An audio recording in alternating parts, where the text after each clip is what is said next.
Professor Mark DeWolf Howell of the Harvard Law School, speaking for 29 other law professors, pointed out that the United States government could intervene by law in the state of Mississippi by sending troops. And since the Attorney General and others in the federal government have pointed out that they don't intend to send federal troops in themselves to protect the lives and the property of the Negroes who are being brutalized down there, it's our intention to try and organize the black people or the American Negroes in this country into self-defense units in that area, in areas where the government is unwilling or unable to defend our people.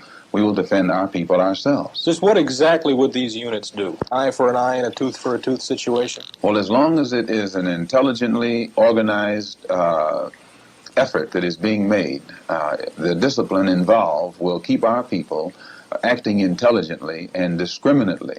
But if something isn't done in this country to organize Negroes who are fed up with this nonviolent, turn-the-other-cheek approach in a sensible direction to bring about the halting of this brutality that we are constantly the victims of, then Negroes are going to react in a disorganized way, in an unintelligent way, and an indiscriminate way when it comes to... Warning. Copyright disclaimer under Section 107 of the Copyright Act 1976, allowance is made for fair use, for purposes such as criticism, comment, news reporting, teaching, scholarship, and research. Fair use is a use permitted by copyright statute that might otherwise be infringing. Nonprofit, educational, or personal use tips the balance in favor of fair use. Everybody's suspect. That would do me harm. And don't ever forget Malcolm.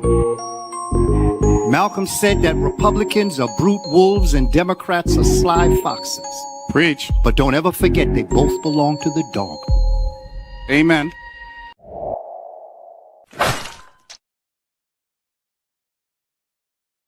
What it do, family and friends? Welcome back to the Church of Black Power. If you're not subscribed, go ahead and hit that subscribe button along with the notification bell so you can be notified whenever videos like this drop.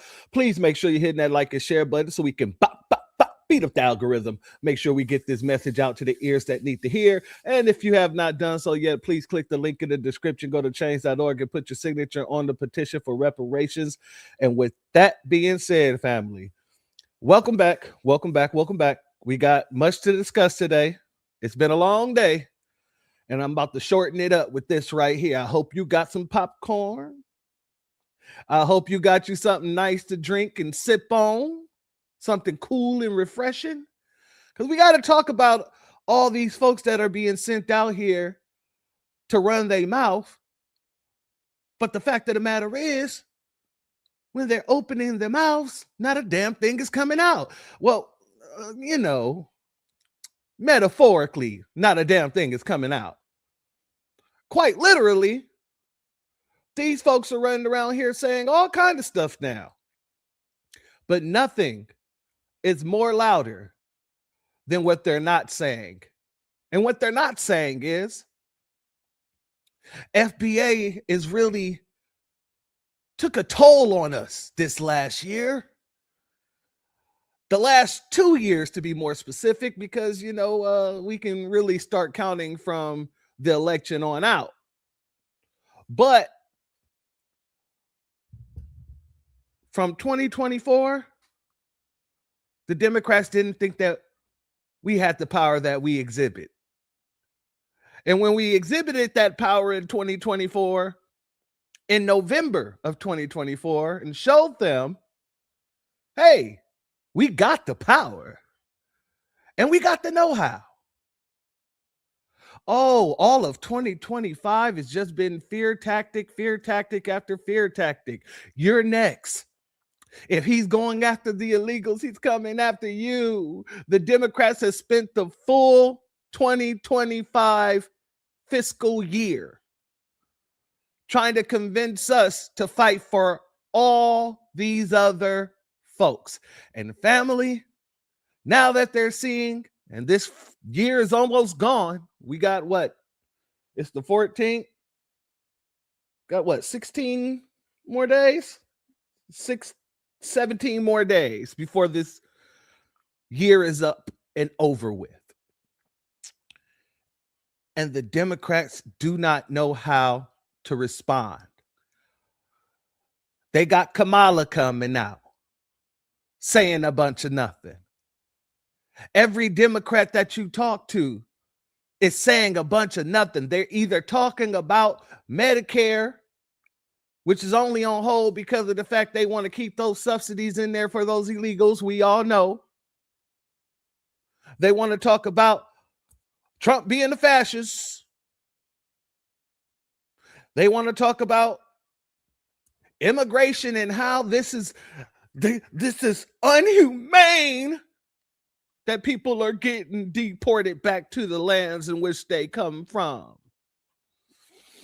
Yeah, but they ain't talking about one thing and one thing only: how we handed them that L and how it's looking like they're about to be handed another L.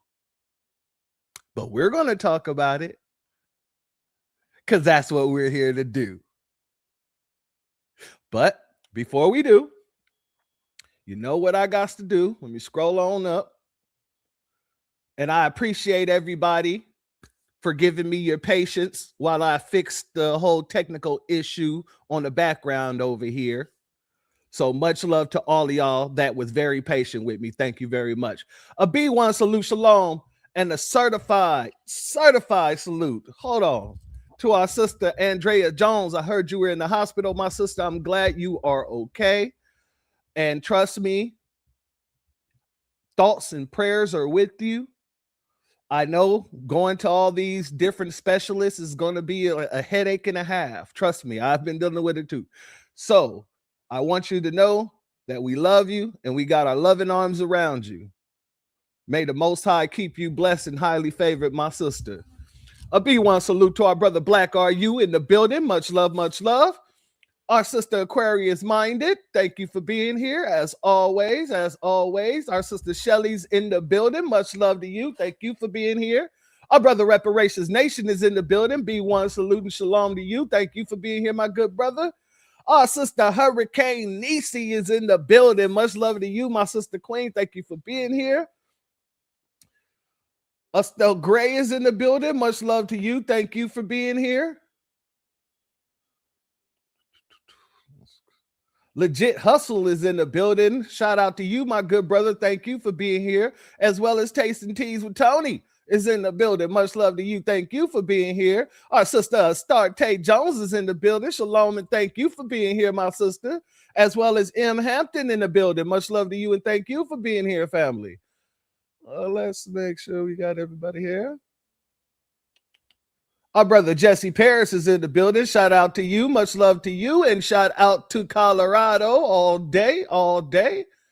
Shout out to our sister Mrs. L in the building. Much love to you, my good sister. Thank you for being here. Our good brother Cool Keezy is in the building. All the teasy. Much love to you, my brother. Thank you for being here. Let's make sure we got everybody. Our sister Bad 72 is in the building. Much love to you. And thank you for being here, my good sister. Our sister Shun C is in the building. Much love to you. Shout out to you. Thank you for being here, my sister. Thank you. Our sister Angelic is in the building. Much love to you, my sister Queen. Thank you for being here as well. Our sister Rosemary Gabar is in the building. Much love to you. Thank you for being here, my sister. Our brother John Son is in the building. Much love to you and thank you for being here, my good brother. Class ZK is in the building. Much love to you and thank you for being here, my sister. Want to make sure I got everybody. GD is in the building. Much love to you and thank you for being here, as well as Renaissance Woman is in the building. Thank you for being here, my sister. Much love to you. And Marco K is in the building. Much love to you. And Papa Popoff Ellie. Papa Velli. Much love to you. Thank you for being here. I hope I got it right at some point. God dang it. Much love to you. Thank you for being here, family. Now, family, let's start off with something light here. Very light here. To all the people who heard about the no tax on tips that was passed through, family, we got to talk about that just real quick, because apparently, even though this is a federal bill that just passed, shout out to David Boyd in the building as well. Much love to you. Even though this is a federal bill that passed, apparently some of these states are going to be passing laws on the state level in order to still tax people on their tips. So let's start out there. Let's go here, family. Blue states, rejoice. You have got to be excited about this one. No tax on tips that passed, federally passed. You should be super excited that your state has decided that even though it's federally, no tax on tips, no tax on overtime, these states are going to add those taxes back to your tax record. Yes, they are. So if you didn't pay taxes on your tips and overtime in 2025 because you knew that bill passed federally, well, you're kind of screwed, because now you get to come out of your own pocket and you're going to get to pay those taxes back in to your state. So it's not going to be a federal tax, because you're not getting the federal tax on that. Your state is changing it to a state tax. So if you live in the state of Illinois, you're going to get re-taxed the 4.95% of taxes that they didn't take out of your check the entire year. You're going to get that bill this year. Aren't you so excited that come January through April, when you do your taxes, you get to pay in? Yeah. So what states are actually embarking on this idiocy because they hate their constituents so much, you ask? California, New York, Colorado, Maine, and DC. So if you live in one of those states and you are in the service industry and you're expecting no tax on tips, no tax on overtime this year, sorry to bust your bubble, but your Democrat politicians hate you and they're still going to tax you. How do these Democrat politicians still get elected? Oh, wait, propaganda. That's how. And that's a fact. That's how they keep getting elected. They scare people. They come and get like Tyson. Hold on. That's how they're getting through. They're scaring people. They're pushing propaganda. They're trying to make everybody feel like the world is ending. The sky is falling. That's how they do, family. We got to make sure that people understand that, because, you know, it's about to be a whole, 3 years of fear mongering. And it's about to be, when I say fear mongering, you think that it was fear mongering that was happening this past year? No, not really. You're about to see some real fear mongering after this year is over with. And the reason why is because the 2026 elections and you have the 2028 elections. And they know after the 2026 elections, they can't let off the gas when it comes to fear tactics. They can't let off the gas when it comes to the propaganda. Why? It's because they have the new black media out here circumventing all of that nonsense now. So if they stop with the propaganda, we're going to continue to explain what's going on, but break it down to a point where people will start to see through their veil and see that it's all propaganda. So they can't just pull back. They have to fight 10 times harder with that propaganda now, which means we're going to be going 10 times harder in the new black media in order to throw that propaganda to the wayside. Now let's get started, family. I know you all was probably looking at this as like, who is this woman on the left over here? Well, the woman on the left is supposed to be Jasmine Crockpot. Unfortunately, AI didn't even want to touch on that. You see with Kamala over here, AI gave her a funny ass little, grin over here, a little teeth issue here, made her look like Baby Shark. Do. But they just said, hell no, I'm not even about to even put Jasmine Crockpot on this thumbnail. I'm gonna put a whole different woman and throw her in some blue. Shout out to our sister Aquarius. She said Jasmine ain't never looked that good. And you ain't never lied, my sister. You ain't never lied. But I just wanted off the vert, let you guys know who this was so that everybody will have a clear understanding of who it's supposed to be. Because, yeah, she looks way better than Jasmine. And that's her real hair. Let me just say that, this is AI, but AI know. Like, I'm not touching Jasmine. Matter of fact, I'm gonna put a black woman up here, and I'm gonna make sure she got her real hair. No crooked wigs, no messed up parts. But let's continue. Now that we all know who that is. Angelic says, right? I was thinking she never looked that normal. You absolutely correct. Absolutely. Exactly, my sister. AI even knows she ain't right. Exactly. I didn't go in and argue with it. I didn't say this isn't who I asked you to put in there. Nothing. I understood it as soon as I seen it. I was like, damn. So AI don't even want to touch that. Understandable. Kukisi said, yeah, Kamala looks like she ready to tear up some bushmeat and bathtub greens. Oh my gosh. Oh yeah, that's exactly what she looks like. You ain't lying. Those teeth, man, I just laughed. When I saw this for the first time, I laughed and laughed. And I was like, you know what? I'm just gonna use this. This is it. This is gonna work. But like I stated, family, Kamala is on her way back out. They're pushing Kamala back out to the forefront. They're actually trying to make Kamala a candidate again. And trust me, we all know that Kamala, she'll never get there. But they're trying their damn hardest to make sure she do. I want you to listen to some of the things she's been saying as of lately, because she's trying to make it seem like she's paying attention to the black grassroots nowadays. And I want to make sure she knows, if she is listening to the new black media and the black grassroots, nothing you said is working, and nothing you're going to say is going to work, because we have your background. We know your history, especially us Californians. We will never let anybody forget the draconian laws you placed on black families in California, how you treated black inmates in California, how you treated black mothers, fathers, and children. We'll never let anybody forget that. So you might as well just throw that away. But since they want to continuously send you out, let's go ahead and shut your mouth, shall we?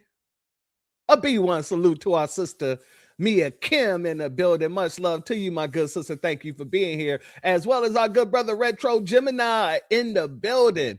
Much love to you. Yes, I agree. The Democrats must love losing. It must be their pastime. That's their favorite thing to do, is lose.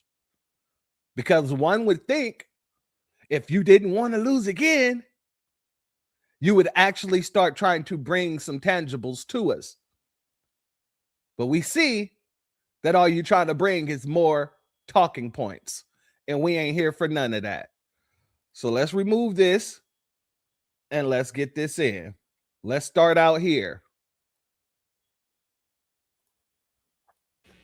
And I know, look, this year has not been easy, certainly for any of us. But the leaders here, you've not been deterred. And last month provides proof. Before we let her finish, she said that the year ain't been easy. And family, you know why it ain't been easy? It's because of you. Give yourself a pat on the back, because you deserve it. As a matter of fact, this is for you.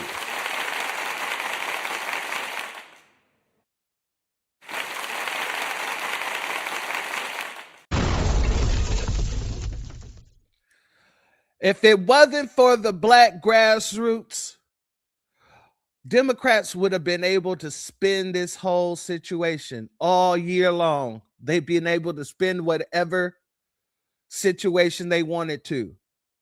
But it was the new black media keeping the spotlight on them. And it was also the black grassroots that was telling them basically, go suck a duck. And now they're admitting it hasn't been an easy year for them at all. Well, it's been a hell of a year for us. B1 salute to our brother Yuta Homecoming in the building. Much love to you, my good brother. Thank you for being here. Let's continue. And I know, look, this year has not been easy, certainly for any of us. But the leaders here, you've not been deterred. And last month provides proof of that. Last month provides proof of that. In Virginia, Abigail Spanberger will be the first woman governor in that state's history. In the state where they always vote Democrat. Yeah, I'm surprised that a Democrat won. But I digress. Let me give a B1 salute and shalom to our sister Mia Kim in the building. Thank you for your Cash App donation. Your donation is blessed tenfold, and I appreciate your contribution as always, my sister. But I also have to give a B1 salute to our brother Black Truth United. Much love to you, my brother. Thank you for cracking it off as well with your Cash App donation. Your donation is blessed tenfold, and I appreciate your contribution as always, my good brother, as well as our good brother Cyberdyne 100 in the building. Much love to you, my good brother. I appreciate your donation as well. Your donation is blessed tenfold, and I appreciate your contribution as always, my good brother. Cook Easy said, ain't nothing going to be easy with no lineage-based policy, you punk rock beezy. Oh, not a punk rock beezy. I agree with you 100-fold, my good brother. A B1 salute and shalom to our brother Breeze Omega in the building, as well as C. Phillips in the building. Much love to the both of you. Thank you both for being here. Let's continue. In New Jersey, Mikey Sherrill won the governor's mansion. In New York, Zohran Mamdani is mayor-elect, having inspired a broad coalition. Another location that's going to be a Democrat regardless, but okay, go ahead. In California, we passed Proposition 50. Another place with what? Democratic power structures. What is it called? The Democratic power machine. She's not saying they really won anything. They're just regaining locations that they already god dang had. But let's continue.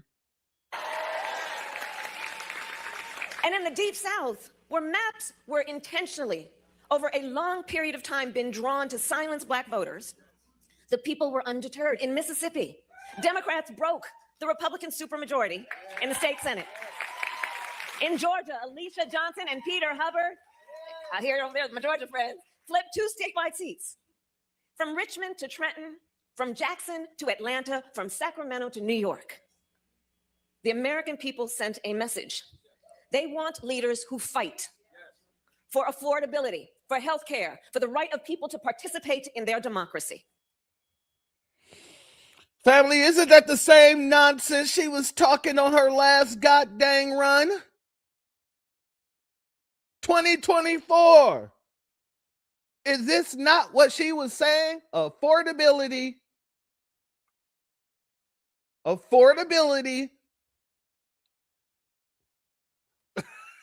And the right to, let me replay that because I don't want to misquote her. They want leaders who fight for affordability, for health care, for the right of people to participate in their democracy.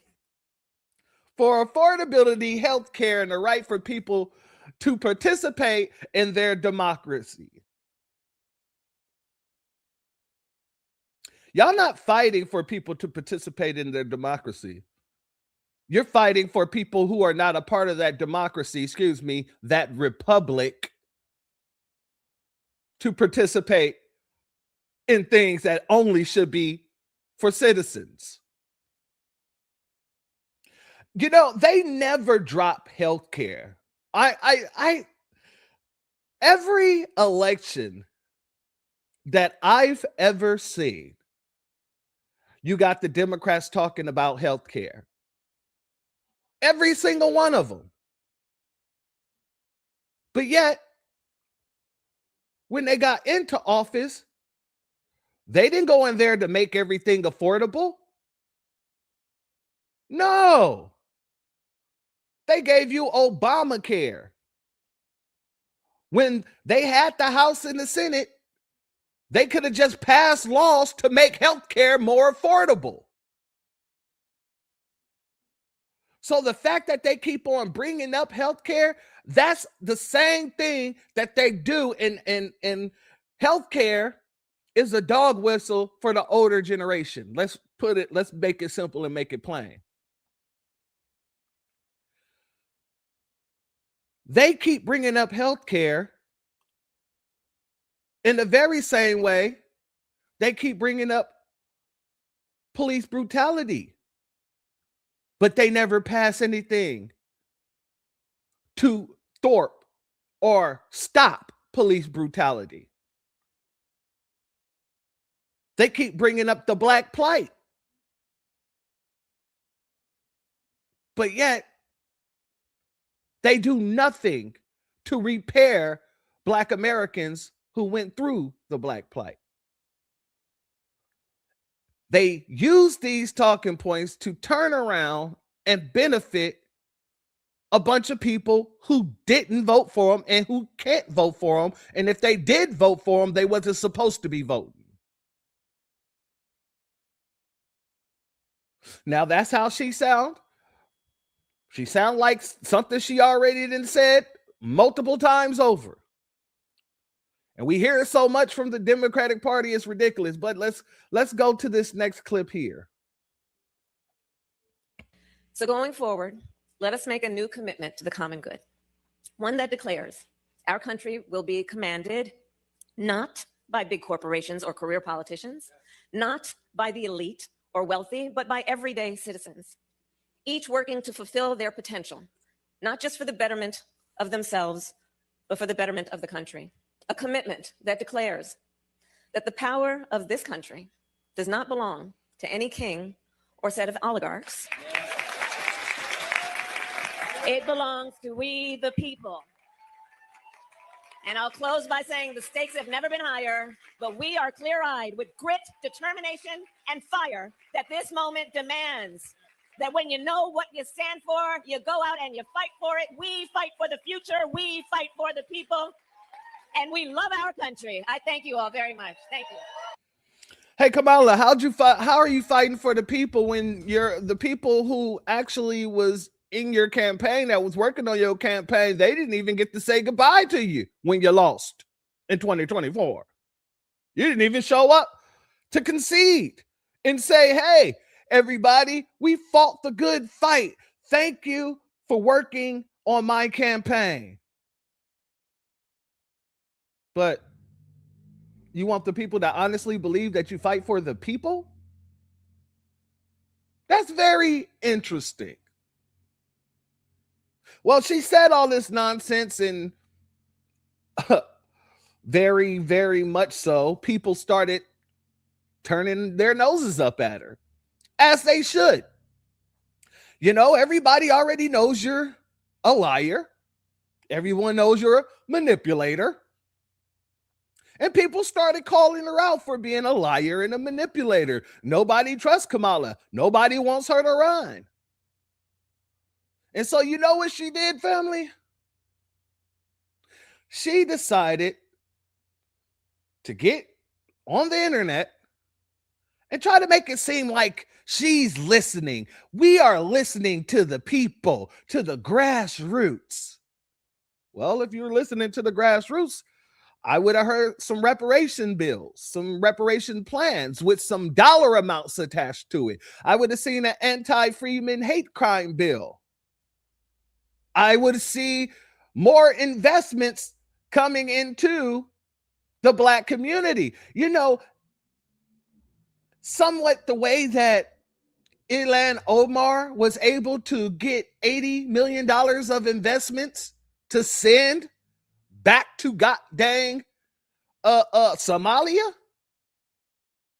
Yeah, we're not seeing any of this from you guys, at least not for us. So, you know, she went out there, like I said, she made it seem like she was listening, but she was once again talking and saying nothing at all. Let me give the B1 shout out to Earl. Much love to you. Thank you for being here, family, as well as our good brother Snatch Adams in the building. Much love to you. Thank you for being here, my good brother, as well as our sister Val Hawkins in the building. Shout out to you, my sister. Thank you for being here. Let's go here, family. Now, I want you to notice, people can't say, oh, she's not running for president. She's just going out there trying to figure out where her life is going to end up. And she just know that whatever she do, she want to serve the public. They're putting out videos like this from accounts like this, Harris for POTUS. So don't let nobody talk about that nonsense, try to say that nonsense that, she's not running for president again. She's posting, and they're posting on sites like this with terms like this, with names like this, Harris for POTUS. And if you don't know what POTUS means, it's President of the United States. That ain't for my folks in the chat. We all know what it means. That's for, the folks who might catch this on the playback who don't like us, who don't know what POTUS means, who keep on trying to tell us that she's not running for POTUS. Now, let's go here, shall we? Look, Zelina, there is so much about this moment that I think tells us we may not have seen the worst of it. Okay, real talk. Yeah. But the one thing we know for sure. Real talk? Oh, they gave her they gave her an Ebonics book and was like, hey, learn this stuff. You need to read through this stuff. When have you ever heard this woman say real talk? I ain't never heard this woman say real talk. Shout out to Jux in the building. Much love to you. Thank you for being here. As well as our good brother, Anthony Ruger Phillips in the building. Much love to you, and thank you for being here, my good brother. I ain't never heard this woman say no stuff like real talk.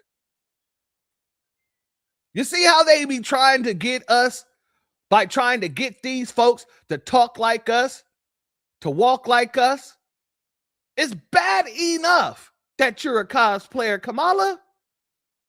We already know you cosplaying, but every time you come out, you're cosplaying deeper. You're getting deeper and deeper into the cosplay identity. How is that working out for you? How did it work out for you the last time around? It didn't work out for you at all, did it? I don't think it did. And you know what? Just because you doing this cosplaying stuff all over again, I'm going to have to do this. Let me pull this down for a hot second, family. Let me pull it down. Because these folks, they think that they get us. And every time we see you cosplaying, this is all we see.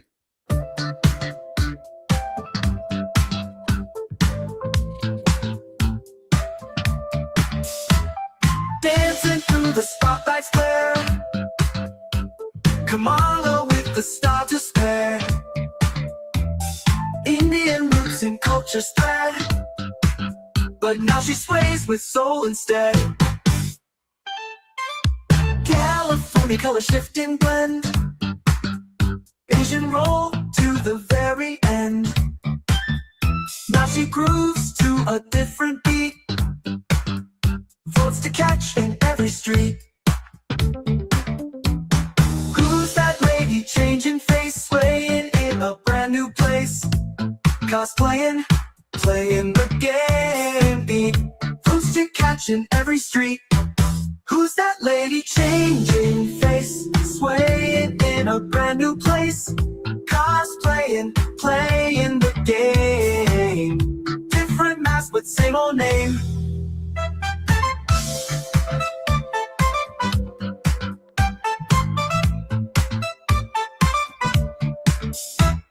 Waving in the disco lights, identity in the dark of night.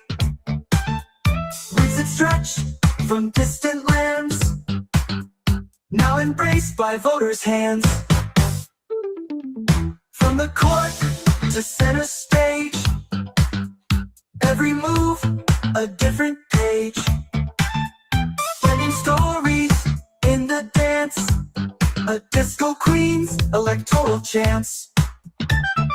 Shifting colors every song, who she was and where she belongs. Vote she seeks, rhythmic beat in the spotlight, feeling sweet.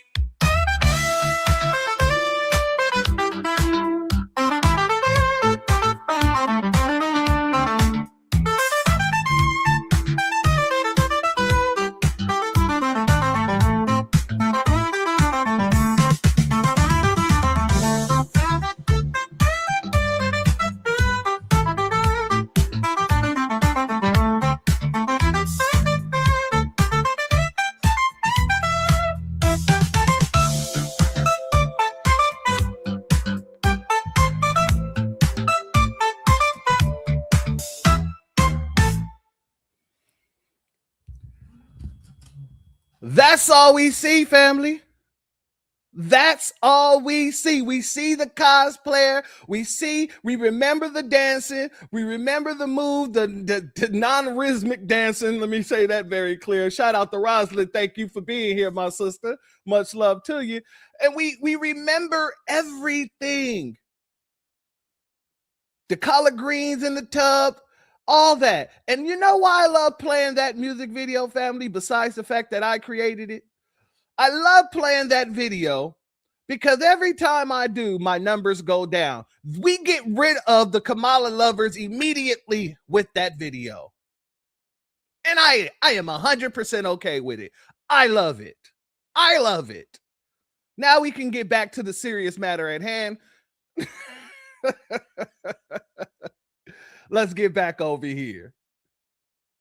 And shout out to our sister Aquarius who said Montel's blue thing. Yeah, you know, and then Montel passed her on to Willie Lowdown, Willie Brown, and history was made. Let's continue.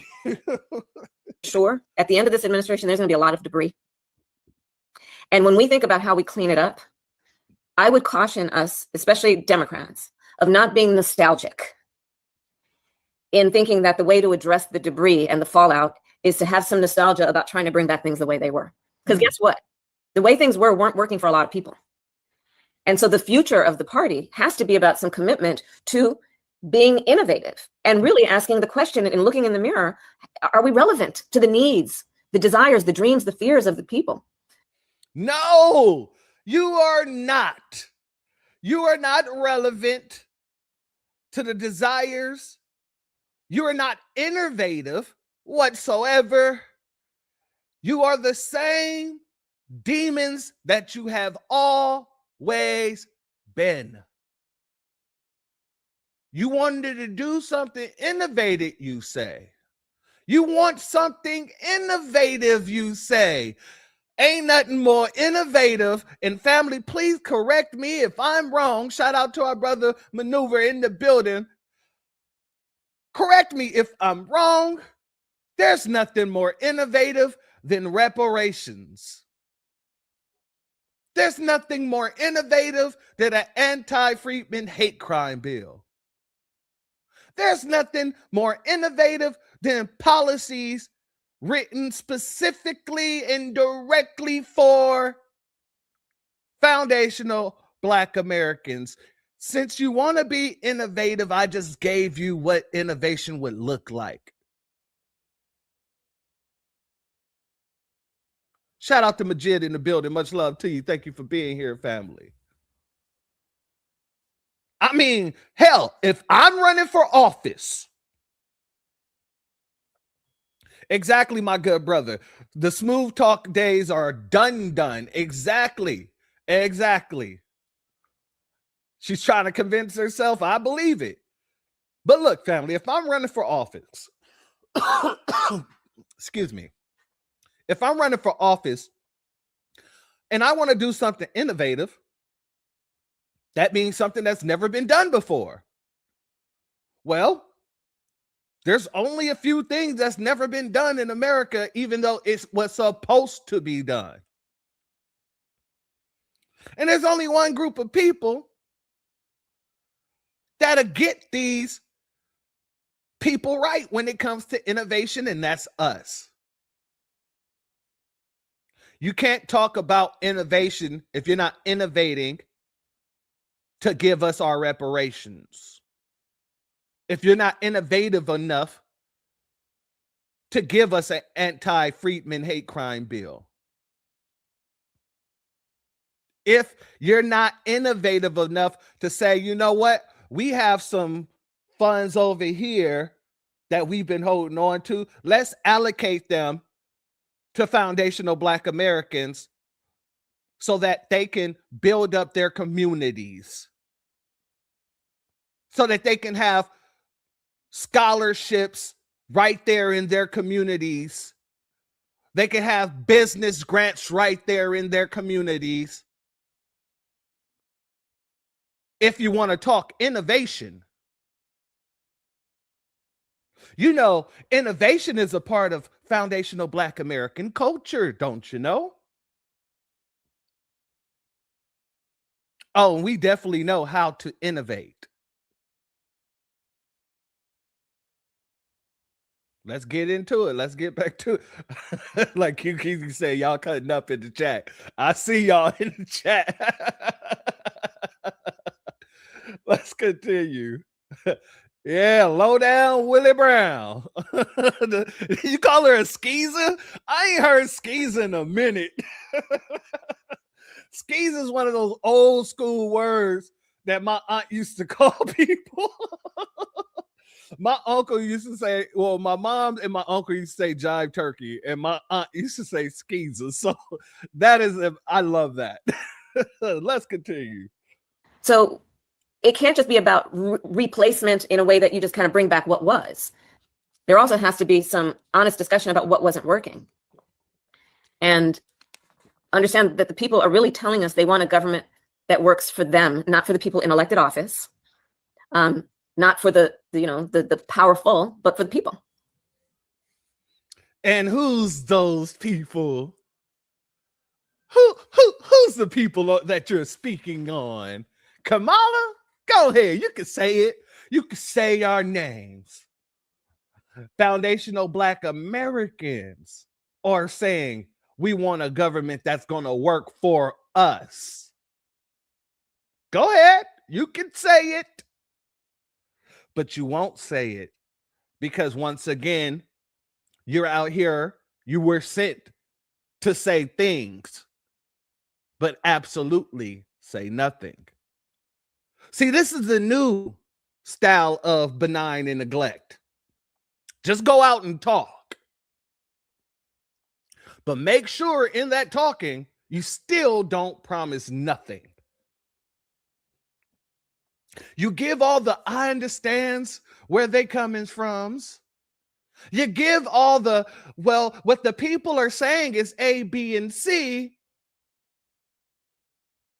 but I still don't hear you saying what you're looking to do. Talking in circles. Y'all ever heard that term, the lights are on, but nobody's home? Example A. I like to submit to the court. But family, she ain't the only one. She is not the only one. And I know y'all thought we was going to jump right into Jasmine. No, we going to wait for Jasmine. We got a lot to talk about on Jasmine. But we got to get here next. See, you know, they sent out Stacey Abrams to, quote unquote, pretend to be defending Black men. But in that defense, she's telling blatant lies, which shows she's not there to defend, she's there to convince. And if she can convince black men that black men are voting for the Democrats, then maybe black men will go out and actually do that. But I'm telling you right now, that's not going to work either. A B1 salute and shalom to our good sisters, stolen ancestors in the building. My beautiful sister, thank you for being here. As well as our beautiful sister, Priscilla Taylor, is in the building. Much love to you. Thank you for being here. Yeah, let's get over here. Let's get over here. I want to bring up, and to me, I feel like this is something not to point fingers or to blame, because I feel like when you divide, obviously that's when you conquer, right? But now, family, every woman on this damn panel is a part of the he-man woman, the he-woman man-hating club. Let's put it like that. In reverse, this is the he-woman man-hating club. So nothing Stacey says should even be taken really seriously at all, because look at the people she's sitting around. Let's get into it. I want to bring up, and to me, I feel like this is something not to point fingers or to blame, because I feel like when you divide. Anytime somebody say, I don't want to point fingers, I feel like you divide, they're about to point fingers and they're about to divide. But when you're trying to point fingers and divide, coming out here looking like the Grinch's daughter, you might want to sit the hell back. You might want to just sit the hell back. Looking like the wench who stole a weave. Anyway, let's continue. Obviously, that's when you conquer, right? But a big part of the people that I know was not going for Kamala, let's just talk about that whole situation. It wasn't us. It wasn't the black women that wasn't going out and voting. Honestly, I spoke to a lot of black men, and they were not going out to statistics vote. tell us that most black men that voted did vote for Kamala. Exactly. Well, I'm talking about people like now on radio, I have a lot of people that call in, and they made it very, very clear that they were never going to vote for. Notice that they did something that they haven't done at all. This is the first time you've heard them say in the words that we said here in the new black media, the men who voted. So now they're making it very clear that they're separating the men that voted from the men that didn't. Y'all can't just go around and say the black community, men voted for Kamala at a 90% rate. No. The men who voted at a 77% rate. And the women who voted at a 90 percentile. So now they're out here actually throwing in the who voted part. A B1 salute to our brother William Aaron in the building. Much love to you, as well as our sister Shalonda is in the building. Much love to you. Thank you for being here, family. Let's continue. Kamala ever is what they said. They said they take anyone over her. So I will say this. So having experienced this myself, I can speak from a place of both power and information. Okay. Sexism is absolutely real in every community. Racism is absolutely real. But let's look at the data. And what the data says is that black men support black women. Black women support black women the most, but the next highest support system, black men. So black women support black women the most. Interesting. So all the women who are married to black men, you're being supported by another black woman the most, they say. Okay. Interesting. Very interesting. And then it's black men. Do you know and see how these feminists segregate the black man from the black woman? As if we're two different species. As if we are not in this fight together. That was one of the things that I brought up in my critique of intersectionality. For those who saw the video clip that I put up on the channel. In my critique of intersectionality, I made sure to explain that intersectionality makes the black man and the black woman competitors rather than being in the same fight, fighting the same fight. They do that purposely. In the very same way that they go around and saying, well, black women are the most educated. When that's a red herring, black women are the most enrolled. But yes, I can agree that black women are the smartest. I'm going to keep it 100 when it comes to any other group, period, point in black. But they do that in a way in order to try to disaggregate the black man from the black woman. And that way they can attack us individually. If they can get the black woman on their side, then they can use the black woman to attack the black man. If you can get the black man on your side, you can use the black man to attack the black woman. This is their thinking. And it's not working for them. But they do go back to it every chance they get. Shout out to our good sister C. Terry in the building. Much love to you. Thank you for being here. And a B1 salute to Belura. I'm Belura. If I'm wrong, please put the pronunciation in the chat. Hold it to my head, not my heart. Much love to you and thank you for being here. But let's continue. Now, a lot of folks who call in to tell you what they are going to do weren't planning to do anything anyway. They didn't vote at all. And so we need to remember that disinformation often comes by planting people in our communities to fracture our belief systems. Planting people in our community to fracture our belief systems? You mean like the way you've been planting melanated people in our community? To fracture belief systems? You know how they've been and you've been using foreigners with melanated skin to push this gender war agenda? You mean like that, right?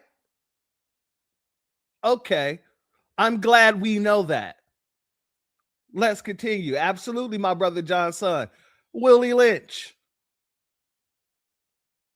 And as a matter of fact, be on the lookout for my book. It'll be coming sometime next year. I'm trying to finish up this editing. Editing is a mother lover, to be honest with you. But yeah, Willie Lynch 2.0, upgrading the system. Look for that. That's coming really soon. Willie Lynch, come get your homies. Let's continue. Black men voted for me at the same rate they voted for Raphael Warnock. But if you heard the news, black men couldn't stand me, and that is designed to fracture our communities. I think it is so important that you raise that, because one of the misinformation points is that they leverage our inherent mistrust of systems to convince us that we don't have the support that we need. That's right. Stacey, see, now you're living in a whole goddamn psychoses. Black men didn't vote for you because black men don't rock with you. Black men don't rock with Raphael Warnock. Let's be very clear. So y'all getting the same amount of votes mean nothing. Damn it, you should be in Egypt, because denial, I thought that was only in Egypt. I'm just saying. This isn't no tool to fracture the black community. No, black folks are telling you, we don't rock with you. We don't rock with your feminist agenda. If you want to become governor, then you need to bring us tangibles. And not just for black men, for the black community overall. Let's be very clear. Yeah, she did, Snatch Adam. She absolutely did blame black men for her loss. But like I said, this is election time. So they're sending out their bootlicks They're sending out their tap dancers, their shills, and they're having them all preach the same type of message. So, of course, she got to do some backtracking in the very same way that Jasmine Crockpot is going to have to do some backtracking. But I digress. Let's continue. My responsibility is to never let them tell me that my brothers don't love me as much as my sisters. Amen. That's right. But the other reality is that when they do those exit polls, you gotta remember, we are 13% of the population. How exactly are you finding a representative sample when you're only talking to 1 or 2 people in every state? They then extrapolate from that in ways that shape narratives but defy math. That's right. And so we. Okay. Did your election defy math? Did Kamala's election defy math?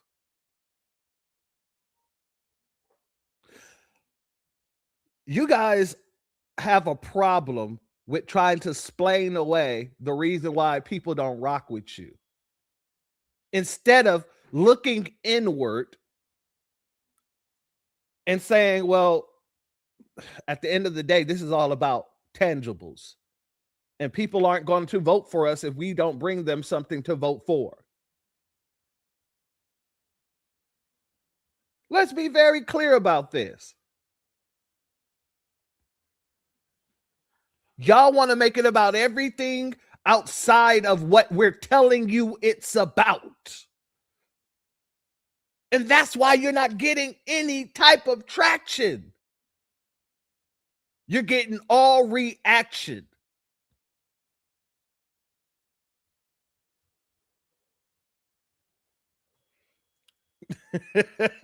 Shout out to our sister Stolen Answers. She said, Nappy Abrams, where is the money you stole? That's right. Where's all that money you got from Joe Biden? Where? That I would love to know that.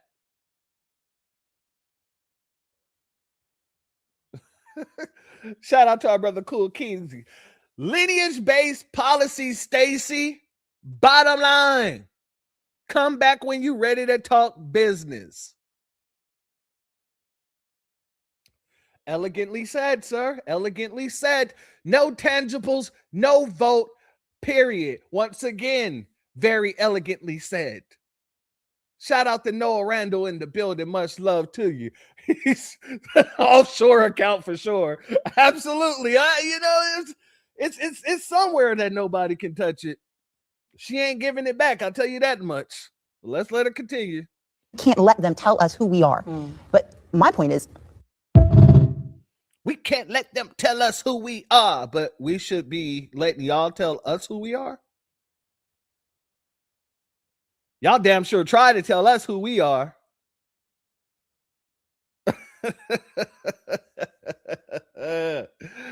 Girl, please. Shout out to Snatch Adams for being a member for 3 months. I appreciate your contribution, family, and much love to you. Thank you for your donation as well. Doesn't Stacy look like a villain?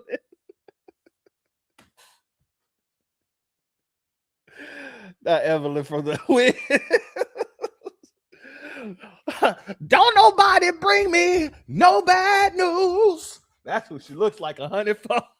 Shout out to you, family. Thank you for that contribution. Shout out to our sister C. Terry for the super chat. Your donation is blessed tenfold, and I appreciate your contribution as always, my sister. To cut the check. Absolutely. Absolutely. Hey, no, you absolutely right, Snatch Adams. Don't nobody bring me no bad news. No bad news. Oh, I'm never going to be able to unsee that. I'm never going to be able to unsee that. You know what else I'm not going to be able to unsee? We're going to be talking about MAGA tomorrow, as a matter of fact. But I think it was our brother, Great Black Shark, who put up a meme. And in the meme, it had Nick Fuentes, right? And it said, I can't take this person seriously at all. And I don't know how you guys could take this person seriously when he's running around here looking like Montana Max from Tiny Toon Adventures. I started crying. I will never be able to unsee that. So now we got no bad news, and we got Montana Max from Tiny Toons Adventures. Oh, geez, man. Family. Oh, man. I'm sorry. I just have to bring that up. Shout out to our brother, Still Kevin Trees. Much love to you. Thank you for being here, my good brother. Now, like I said, these aren't the only folks they're sending out. These aren't the only folks to send it out. Y'all heard of the representative Sarah McBride. And this representative was asked a serious question. And once again, I don't know if this is a man. I don't know if this is a woman, transformer, robots in disguise. I'm going to say transformers, Negroes in disguise, but she ain't a Negro. So let me say it here. Transformers, ding dongs in disguise. Let's go with that. Ding dongs in disguise here. I want y'all to tell me what y'all think. Because, you know, I think it's a ding dong in disguise. Let's go here, family. Government watchdog group set up a number of fake accounts and discovered that 90% of Obamacare subsidies were actually granted without any documentation, no social security number, no income verification. What do you make of this? And why do you guys want to continue to extend a program that's clearly failed the American people, especially for another 3 years? Well, I don't think the American people think that it's failed the American people, and that study, quote unquote, sounds like bull. Family, is that a Decepticon? We got a Decepticon in the building. All right. I thought so. That's a man. Dude looks like a lady. Let's go. Well, it's right here. I actually have it. Yeah, but it sounds like a bull study, not a bull methodology. So because it sounds like BS, you just say that it's no good? I mean, I can show you it right here. New York Times reported on it. Hello, I want to run it back. Government watchdog group set up a number of fake accounts and discovered that 90% of Obamacare subsidies were actually granted without any documentation, no social security number, no income verification. What do you make of this? And why do you guys want to continue to extend a program that's clearly failed the American people? So what this woman is asking, apparently they put together a sting operation to see any type of proper documents would be able to receive the Obamacare. And this woman, Decepticon, I'm not going to disrespect my ladies by calling this man, he, she, whatever, a woman, but this Decepticon basically said, it sounds like a flawed investigation. How is it a flawed investigation when they put in a certain amount of applications and they put in a certain amount without any type of legal, I get ID, identification, social security, anything like that? And 90% of them was accepted. 90%. But it's flawed?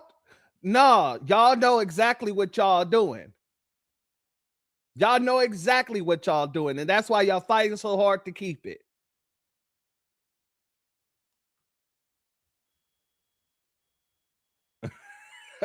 Snapchat, bro, slow down. I mean, man. Yes, sir. Yes, sir. Him downstairs. This is a him downstairs if I ain't never seen a him downstairs.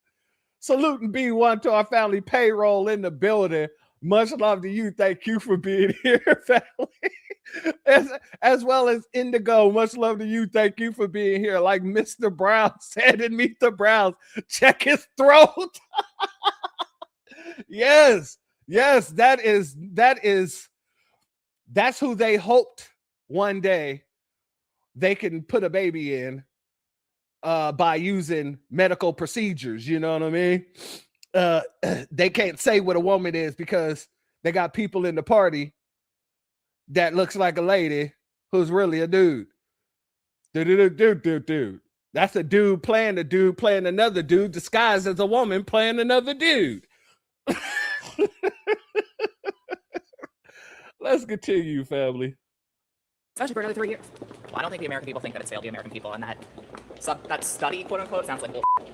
Well, Well, it's right here. I actually have it. Yeah, but it sounds like a bullshit study, not a bullshit methodology. So because it sounds like BS, you just say that it's no good? I mean, I can show you it right here. New York Times reported on it. It sounds like the methodology is pretty questionable. Look, notice how he was saying it sounds like a bullshit study until she said, well, the New York Times reported on it. It sounds like a flawed methodology. Let's continue. All right, well, it's right here. Obamacare subsidies granted without documentation, 90% fraud rate. That's a 90. First of all, that's not what that says, and you can mischaracterize what the report says. But that's not what it says. It does not say that there's a 90% fraud rate. 90% of fake accounts set up by government watchdog. Speaker Johnson and Thune have been sounding the alarm on this for the last couple of days, ever since it was discovered. Any response to them talking about it? Well, first of all, if they want to work with us and add in measures around verification for the ACA tax credits, we're ready to negotiate. Mike Johnson has been nowhere to be seen when it comes to negotiating a path forward on this healthcare crisis, including skyrocketing premiums because of the expiration of the ACA tax credits. So you guys are dead set on the 3 years. I mean, would you come to a compromise if it was 2 years, 1 year? We've said that we are willing to work with anyone who's willing to seriously come to the table in good faith to extend the ACA tax credits. Our proposal, which is 4 signatures away from a discharge petition being successful, force a vote, is 3 years. But there are other proposals on the table. Again, leadership needs to actually come to the table, be serious, and negotiate. Government requires compromise, but Republicans are nowhere to be found in leadership when it comes to that compromise and that conversation. Thank you so much. These people are lying through their teeth. They get caught up in a lie and they lie some more. This is what the Democratic Party is doing. Shout out to Faith Speaks Life. Thank you for your Cash App donation. Your donation is blessed tenfold. I appreciate your contribution as always, family. They're lying so much in order to keep this going. And they're losing more and more people the more and more they lie.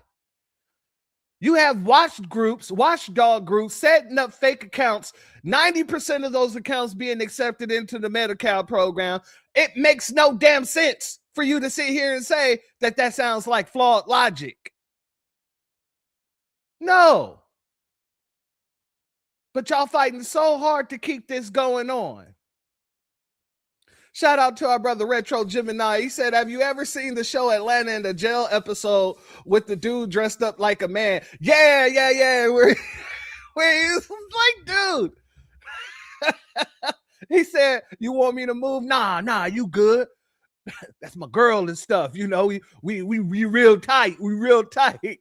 He said, girl, that's a dude. He said, nah, that's my girl. That's my girl. If it was a girl, she'd be on the girl's side. Nigga, your girl's a dude.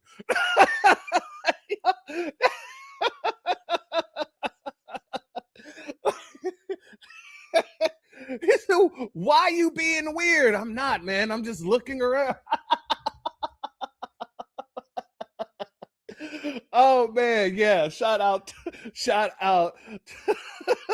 for that one. That was hilarious. I ain't gonna lie. That was a good show. Atlanta, very good show. Childish Gambino. Shout out to him for that. Let's continue, family, because like I said, these folks are out here. They're being sent out to say things, but they ain't saying nothing. In the very same way that nigga bitch just tried to sit here and say that it was flawed logic that they had 90% of the accounts created accepted under fraud.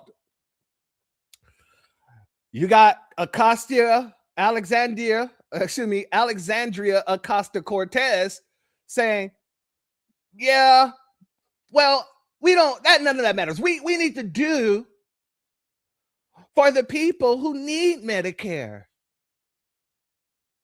Shout out to our family FBA empowerment in the building. Much love to you, my sister. All these damn immigrants from Kamala, Obama, just scamming America. They all need to go 100%. I feel you 100% fold. Not the longest yard. Oh, man.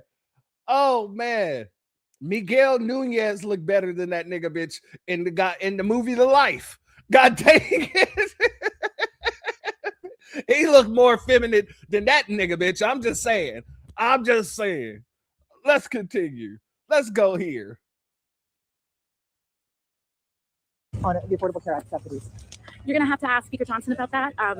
We shut down the government. There was a government shutdown for 30 days over this, demanding an answer and demanding a solution on the Affordable Care Act and healthcare subsidy extensions. Speaker Johnson refused to engage in that debate. He kept Republicans home for over a month so that they would not negotiate and figure out a problem on healthcare. President Trump, Vice President Vance, they did the same thing. They stuck their heads in the sand for the entirety of a 30-day government shutdown where we were urging them to come to a solution on extensions of ACA premium subsidies. I hear what they're saying about subsidizing the insurance industry. Lord knows I'm not in favor of that, but as you mentioned, there's urgency to this issue. What proposals right now are floating around that you might be able to get behind? I don't understand why we can't just do a clean extension of what we just had in place earlier this year. I think that is the easiest and most accessible, no-nonsense thing for us to do, especially as the year is coming to an end. Let's extend it. If they want to fight about it, they can fight about it later. I don't understand why we can't extend what we have right here today. And although there are several people going around getting subsidies that they shouldn't be getting, although there's people being accepted into programs that they shouldn't be accepted in, I don't see why we just can't extend it. Yeah, you do.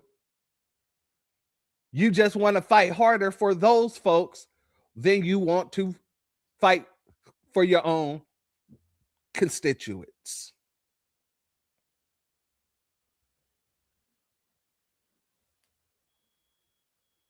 Shout out to Snatch Adams. Thank you for your super chat. Your donation is blessed tenfold, and I appreciate your contribution as always. Autonomous pride, Bob Thomas Slime. Okay, that's good. Shout out to you and thank you for that.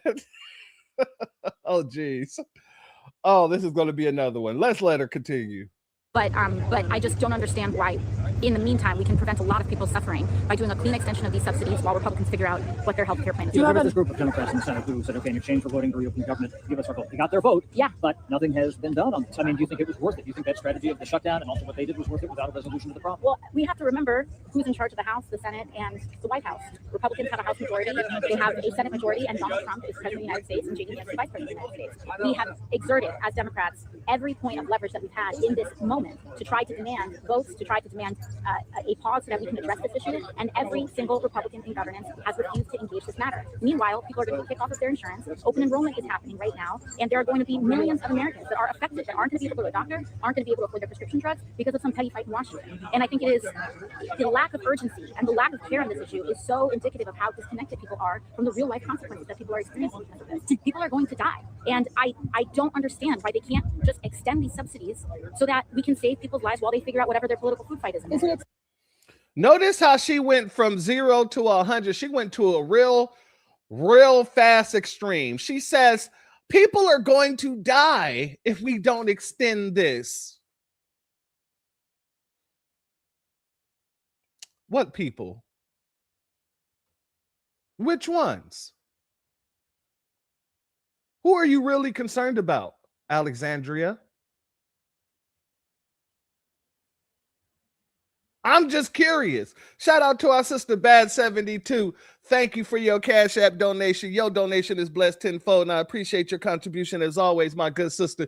My sister also said, these Democrats are aging something terrible. You aren't lying for nothing, my good sister. These folks age, oh man, all of them, I ain't gonna lie, the Republicans and Democrats, they both aged like shit. You know, it's just, let's continue. Extension with those abortion restrictions better than no extension at all? An extension with abortion restrictions kills women. So no, I'm not going to allow this Republican majority to kill women in this country so that they can try to do whatever their victory lap is. I will not accept women and the lives of women as some political cost for them being able to extend these things. Reproductive care is health care, period. We're not going to do this thing where we say, reproductive care is health care. You back to talking about abortions? Why are you calling abortions reproductive care? You're not reproducing if you're getting an abortion. Let me say that again for the idiots in the back of the classroom. Abortions isn't reproducing. It is actually taking away. So why is being called reproductive rights when you're not reproducing? You should be asking that question to these folks. In the very same way that they call illegals migrants.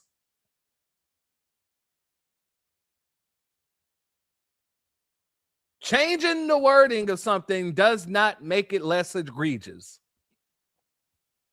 It doesn't make it any less egregious. But I digress. Let's continue. Exactly, my brother. Trick bag language. My sister said, you said it, look at you. They don't want to call a thing a thing. Shout out to our sister Angelic. Absolutely. That describes that perfectly. They just don't want to call a thing a thing. They want to call a thing a that. They want to call a thing a shoe.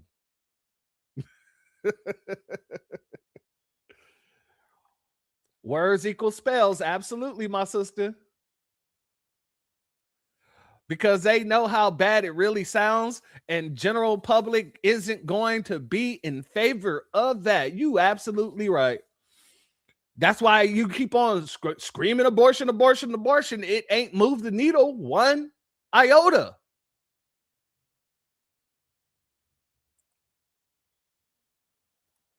And that's the stuff they trick the chitlin sector with. No, you absolutely correct.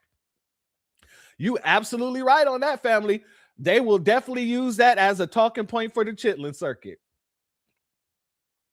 Because, you know, the chitlin circuit, that's the Bible Belt. You're not supposed to believe in abortion, but apparently, you know, a lot of these new churches nowadays, they say all kind of stuff. But for those who are really spiritually religious, they don't rock with abortions like that unless it's absolutely necessary. Like myself, I don't believe in abortions unless it's absolutely necessary. If it's absolutely necessary, then yes, go for it. Do what you need to do. I don't want to see anybody pass away because of complications. I don't want to see anybody have to raise a rape baby if they don't feel they're up to do so. And some people say, well, you can have the baby and give it away. You don't know what kind of damage that does to a person to even have to have the baby. So now they've been traumatized twice, once in the act of being raped, and then the second trauma is going to come when having to have that baby. Let alone the person might go through complications. So yeah, I understand. There should be limits. When I say I don't believe in abortion, I don't believe in it as a contraceptive. And most people in the Bible Belt don't believe in it as a contraceptive either. So by saying abortion, abortion, abortion, they've been losing a lot of their base off of that alone. Because people are like, okay, you know, everybody ain't trying to have abortions, right? You know, abortions isn't a black issue, right? They try to make everybody in the black community know that abortion is a black issue. It is not. But I digress. Let's go here, family, because she's speaking about, this is a past clip of her before they opened back up the government. And she was going pretty damn hard about us having to get this done so that the illegals can have their subsidies. Let's get over here.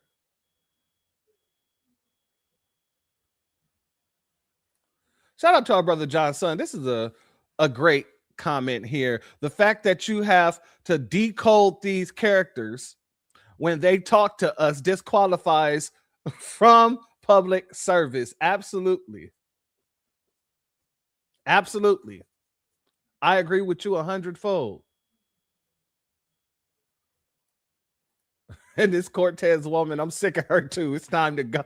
Time for her to go too. Hey, if I could just have a deportation list, she'd definitely be on it. Ilhan Omar would be on it. Jeez, Byron Donalds would be on it. Brandon Johnson to be on it. And we don't even know if he's full tether or not, if he's a tether or not, but still, he's an assumed tether. He would still be on it. We would have to force him to prove his citizenship.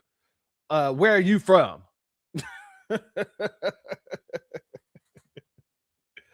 Let's continue. What I'm not going to do is tolerate 4 million uninsured Americans because Donald Trump decided one day that he wants to just make sure that kids are dying because they don't have access to insurance. That's what's not going to happen. And so if those senators think that we're having a shutdown because of me, they're free to enter my office and negotiate, because what we're not going to do is allow all of millions of people in this country to not be able to afford their insulin and their chemotherapy. So come strike a deal with me if that's what they really think is going on. What I'm not going to do is... Now, family, y'all see that Donald Trump, every time somebody been saying his name, this man's been popping out like the boogeyman. All of a sudden, you've been finding out some past dirt on these people. AOC ain't no different. Because after she had this interview here, this came out.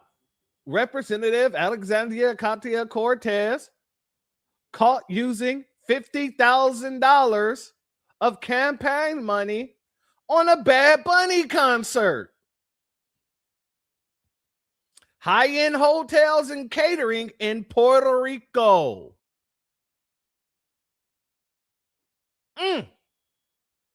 Let's get into it. Keezy, you. He said, I'm petty. I want Trump's wife deported too. Hey, I ain't against that either. But let's get over here and see Acosta Cortez over here at a Bad Bunny concert using campaign funds in Puerto Rico.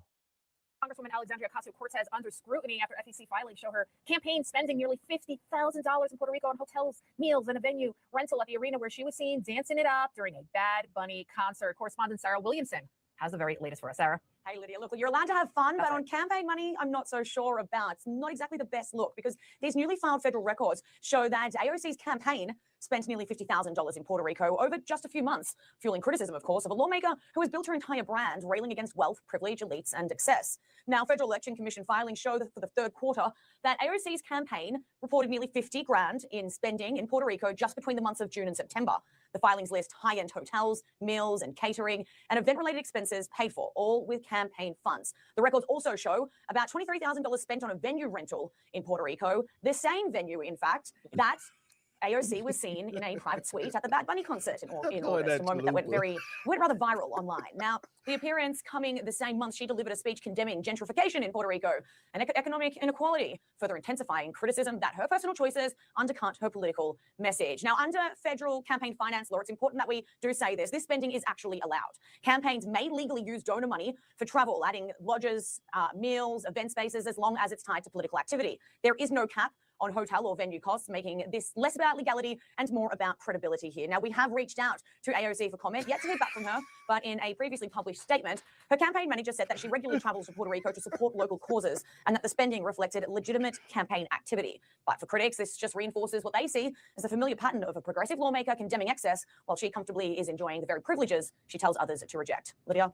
And that was also a lawmaker with her at that concert. Sarah Williamson, thank you for that report.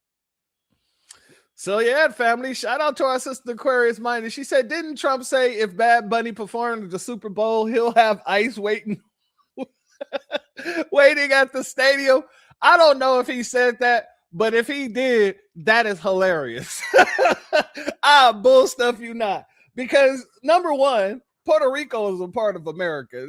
It's a like you're gonna deport him back to Puerto Rico, but he can go back and forth all he wants because Puerto Rico is a part of America now. So It's hilarious that he would even say that. That God dang it, I will have ICE waiting on him if I get a whiff of a Bad Bunny. I don't give a damn if it's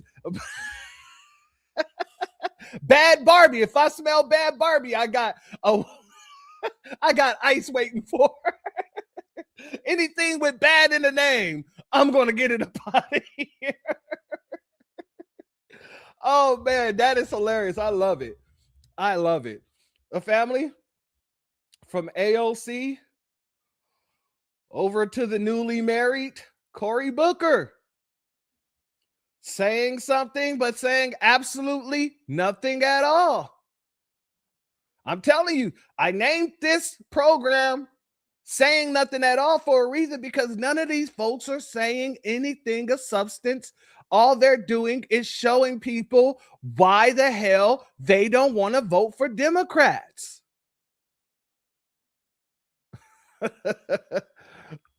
Look, no, that's his beard. Notice I didn't say congratulations. I don't even think it's a real marriage, to be honest with you. They're trying to put this man in a position to get higher up somewhere, but he ain't going to be able to do so without a wife. You know how this system runs. When you go into higher office, they want you to have a husband, children, or they want you to have a wife, children. And that's why you had all these folks getting married all of a sudden, ain't never seen them out with women, don't even look like they like women. And when you talk about women, it sounds like you're being you're in theater class and you're trying to convince other people something that you couldn't convince yourself. But let's get into it. Let's hear what he had to say. We know that Somali refugees and Somali Americans are truly people in this nation that have provided such strength and value to who we are. I know Somali Americans, like every American, so many of the ethnic groups that make the fabric of our nation, they have shown such strength in their contributions to make our nation stronger and better. It is absolutely unconscionable to me, unimaginable to me, that a president of the United States would use such vile, hurtful, demeaning, and degrading rhetoric about any group of Americans. Cory,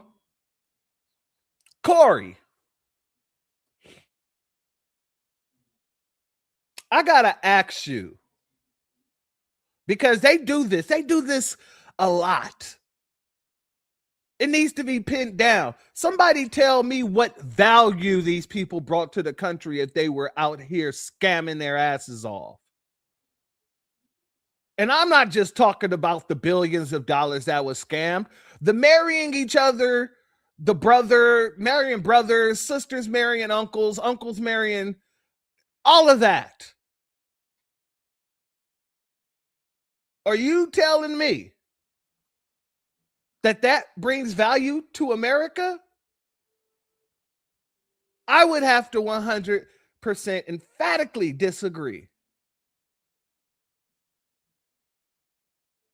But like I said, saying something, but saying nothing at all. This is New Jersey.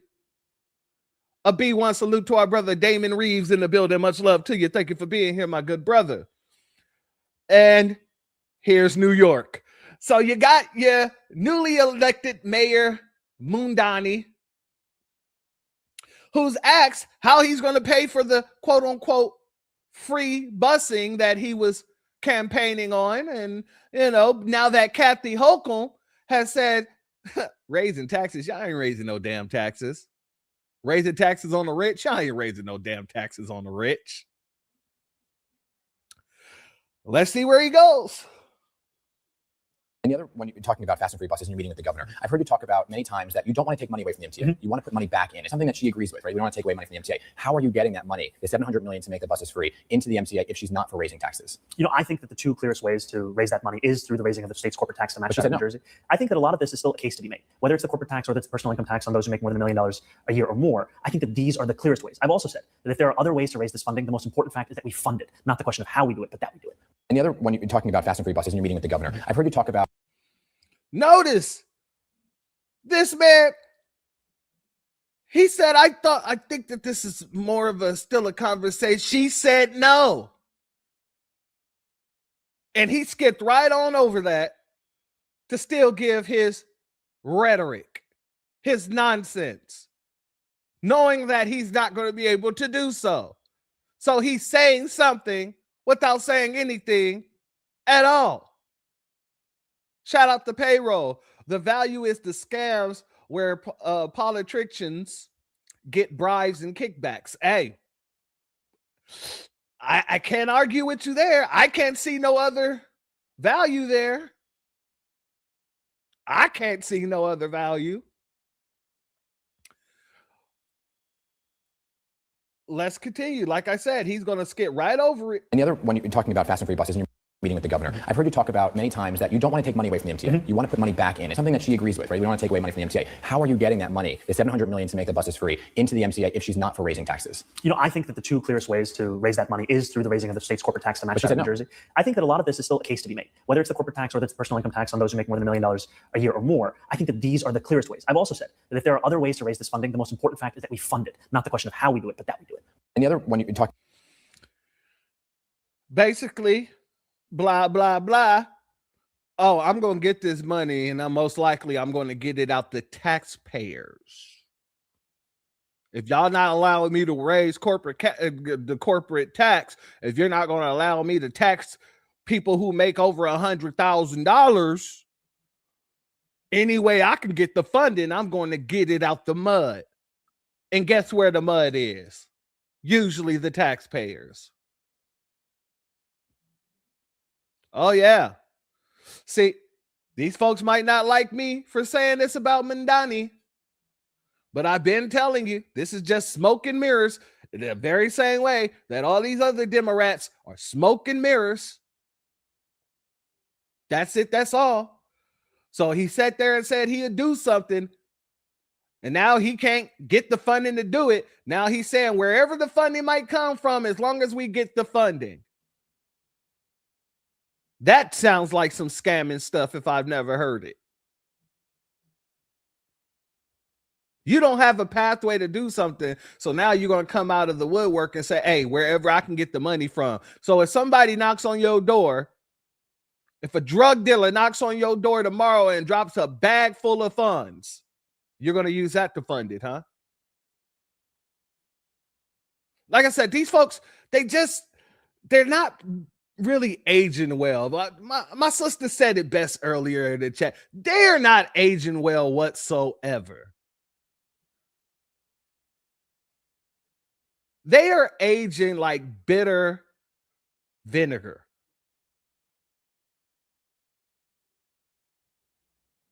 That's the facts.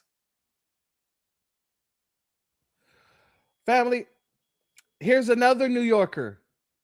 This Michael Blake guy. And shout out to Whitley Yates, who breaks down this guy because, you know, this dude actually wanted to use taxpayers' money to support illegal immigration.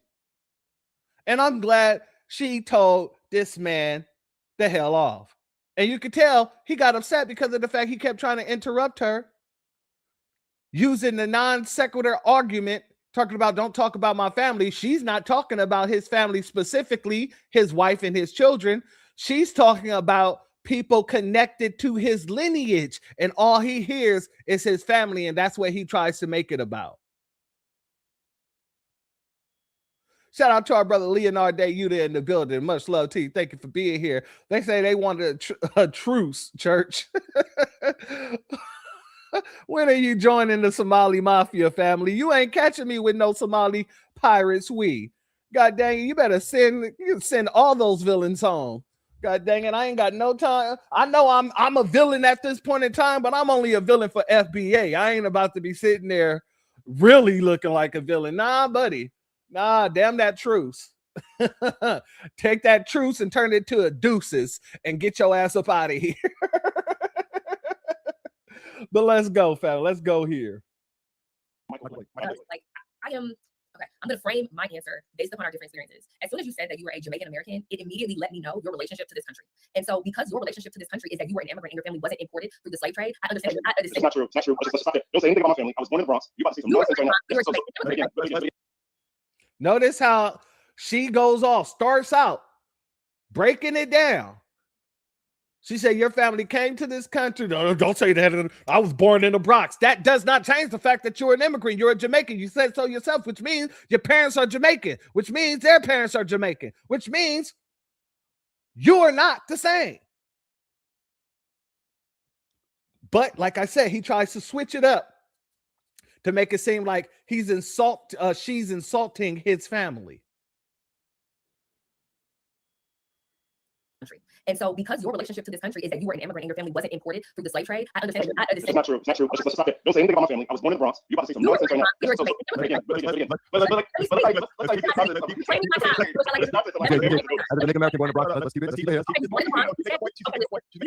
a Jamaican American. I didn't say that. I'm not a Jamaican nothing. I am a freedom. I'm a descendant of chattel slavery. Me, with Eugene Gates, my family. There is no Jamaica. There is no Caribbean for me to go back to. So his proclivity and how he sees this country is going to be completely different than someone who is a descendant of chattel slavery. Completely different. So of course he wants more immigrants here. Of course, immigration, specifically illegal immigration to him, as he stated, is a sign of growth. Of course, he believes that we should be utilizing our tax dollars and our resources to support people who come over here who've broken the law to be in this country because it benefits his family. It benefits the soil. Yo. You have a policy conversation? I'm gonna say it again. It's the third time your comments have referenced my family. That's gonna be real clear. Family, do you see what he's doing? He understands clearly that she's not talking about his direct family. She's talking about lineage. She's talking about heritage. Yes, you trying to bring in more illegals only benefit you and your family because you think that you're not going to bring more people from your family over here the second you get a chance to.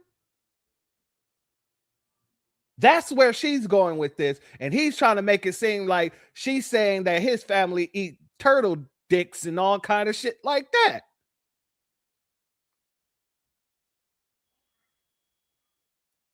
He's being disingenuous. Exactly.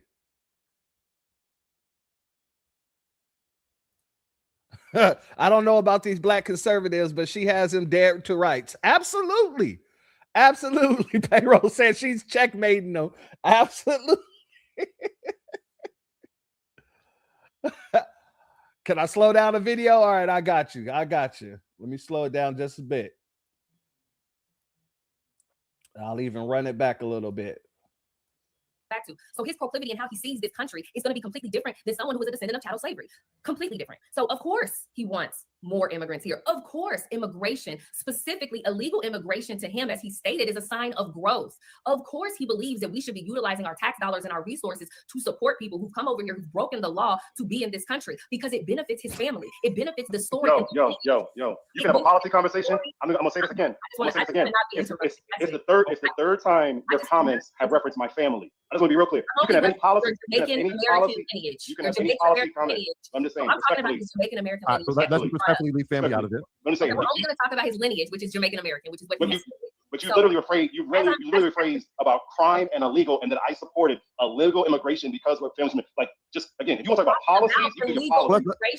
Let's just keep it policy then. Let's keep it policy.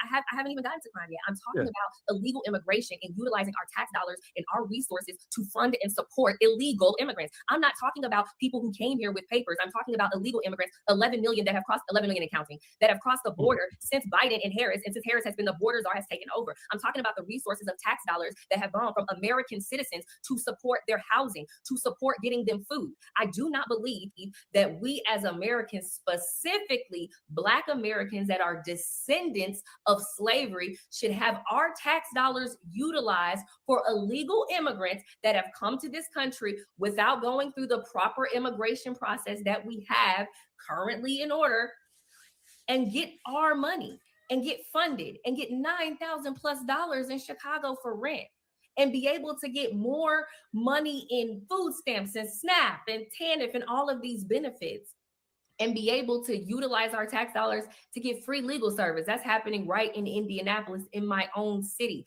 Absolutely not. I think it is the first step to making America not a sovereign nation is to bust open our borders like a bag of chips. I think that that is completely wrong. 2, I think it's also completely wrong for us to basically, and this is what it feels like.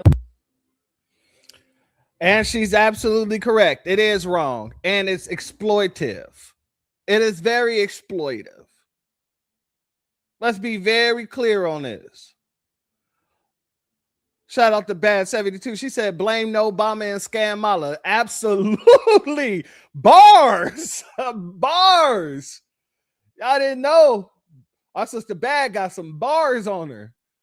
Shout out to our sister Angelic as well. She says, you're sensitive about your family because you know they're not from here, so you don't have a leg to stand on, sir. Absolutely. The leg that he's standing on isn't a leg at all. He got a peg leg thinking that he got the right to stand on business, and all I got to do is kick that peg from up under you.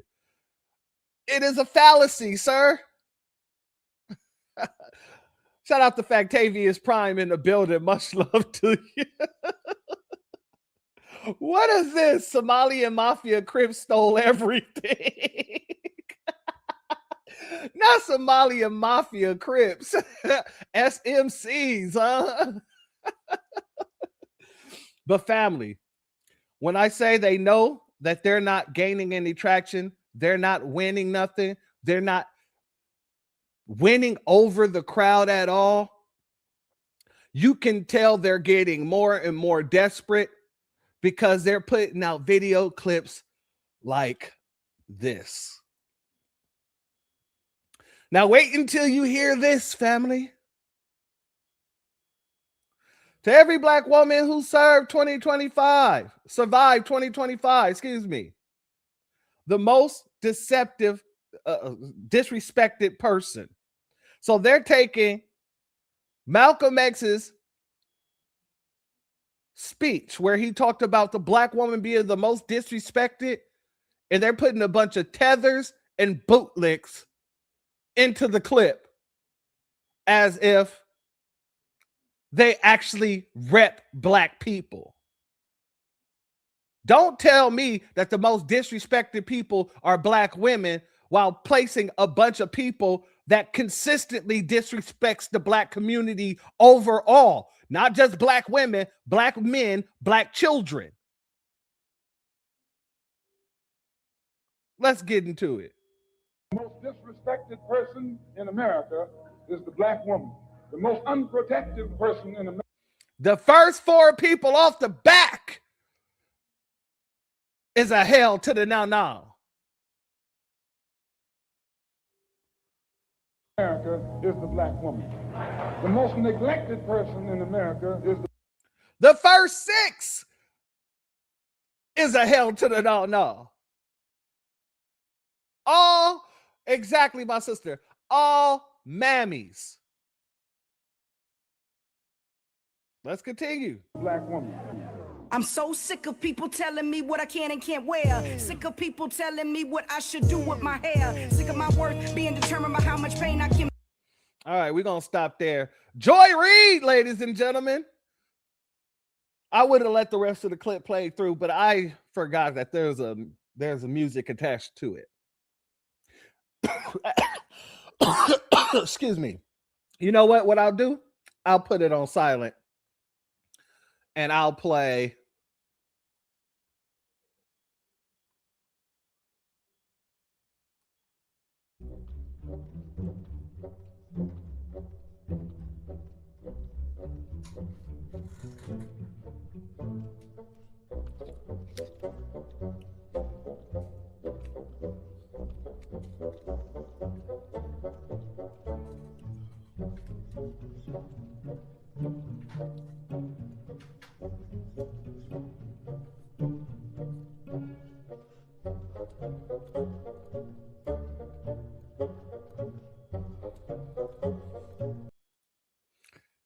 So they want to talk about how the black woman is the most disrespected, but yet when you go to show black women, you're showing a bunch of tethers, bootlicks, sambos, and mammies.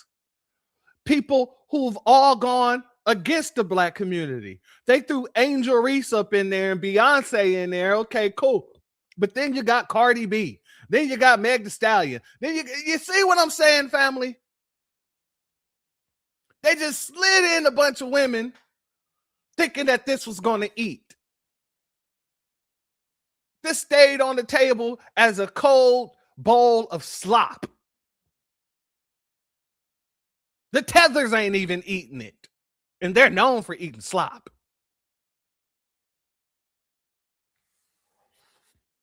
Before we get to this next segment, family, let me give a B1 salute once again to our good brother, Black Truth United, for everything that he is doing and has done with the B1 Rolodex. Let's get into it. Introducing the B1 Rolodex, the easiest way to search for and support FBA and B1 businesses. Hundreds of entries from the Black grassroots for the Black grassroots. Free to use, free to download, constantly updated. Trouble navigating the document? Try using the map version. Notice a business missing? Use this simple Google form to submit an FBA or B1 business. Also submit anti-Black businesses, which are now being collected in that last tab. Find resources, contact numbers, and much more using the second tab. All the info you need to start practicing group economics today. Go to blacktruthunited.com. That's blacktruthunited.com. Evenmelanin.com. New healthier glass bottles. No microplastic, can't be wrong. Smooth and even, let the glow begin. Melanin, age with grace at Even Melanin. Melanin, radiant skin where beauty's from within. Melanin, feel the love with Even Melanin. Evenmelanin.com. They say doing the same thing over and over again and expecting a different result is insanity. I say it's stupidity. We as Black Americans have been voting for the Democrats with over 90% of our votes going to them for the past 60 years. And what do we have to show for it? I'll tell you, we are 15 to 20% of the population, but nearly 60% of the homeless. We have aborted over 20 million of our Black babies. Our wealth is heading backwards, and we own less homes now than we did during Jim Crow. I'm not saying vote for the Republicans. I'm saying don't vote for any party. Vote for good policies. If anyone comes to us and they ask for or demand the Black vote, you tell them to show me your Black policies. I am Greg Marcel Dixon, and I approve this message. A B1 salute to our good brother Greg Marcel Dixon, our sister Brooke, shout out to her, and as well as our brother Black Truth United. Now we gonna have to go into this new segment. Well, not new segment, it was new last time, but now you know what we gotta do anytime we gotta talk about this, bro. Brain fried, scrambled like eggs in a skillet. Ooh. Thoughts running loose. Ooh. Can't even pin it. Ooh. Opinion spilling. Nonsense offended. Logic took a vacation. She ain't in it. Ooh. Caught in the fog, lost in the static. Ideas chaotic, vibes erratic. Speeches, gymnastics, flips, acrobatic. Words land hard, awkward, and tragic. Ooh. Dumber than a box of Crockets. Lost keys, no pockets. Talking loud, no logic. Every thought catastrophic. Dumber than a box of Crockets. Every move out of pocket.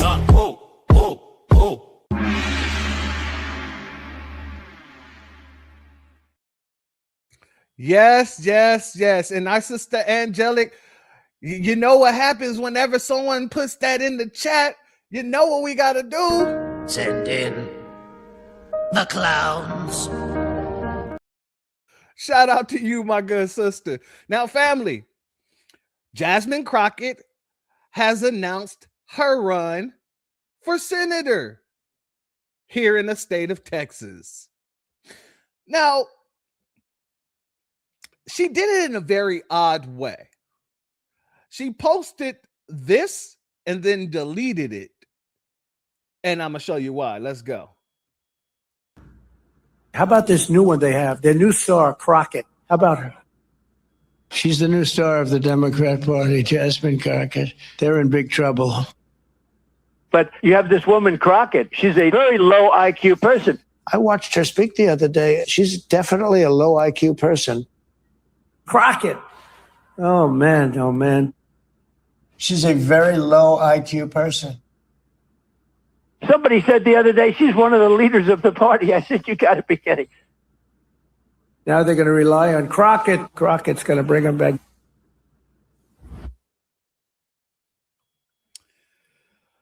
Family, this woman is not self-aware at all. This woman is not self-aware at all. And you know this when you have Democrat shills coming out and saying how tone deaf this was. Let's go here. Y'all know Van Lathan. Oh yeah, he wasn't feeling that whatsoever. Let's go here. It is one of the more tone deaf things I've seen a politician do in a very long time. Nobody cares. And this is not just for Congresswoman Crockett. This is for all of you. We don't care about you guys. We care about us.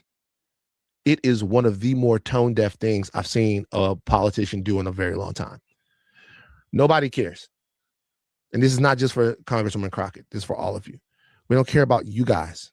We care about us. It is one of the more tone deaf things I've seen a politician do in a very long time. Nobody cares.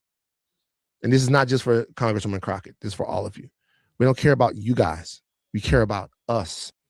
Now, I played that 3 times, family, because this is the first time that I actually am obligated and inclined to agree with Van.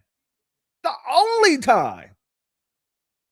And so people are calling Crockett for what it is, a tone-deaf individual who don't have her ear to the streets, who really don't rock with her.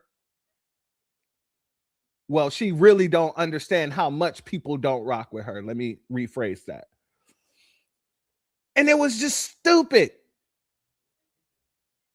People are worried about their conditions, and you're out here making sound bites like you're about to become a goddamn superstar. What did KG said? They don't want to fix the country. They just all want to be famous. She's trying to make it about herself. In the very same way that, you know, Can't Dance Owens has made almost everything that she's been involved in lately about herself. But once again, we'll be talking about that tomorrow. You can tell that these folks really don't have a foundational Black American bone in their body. They ain't got nobody to pull on their coattail to let them know, hey, this is incredibly insensitive. You know, you're supposed to be running for office to provide for people, not to glamorize or grandize yourself.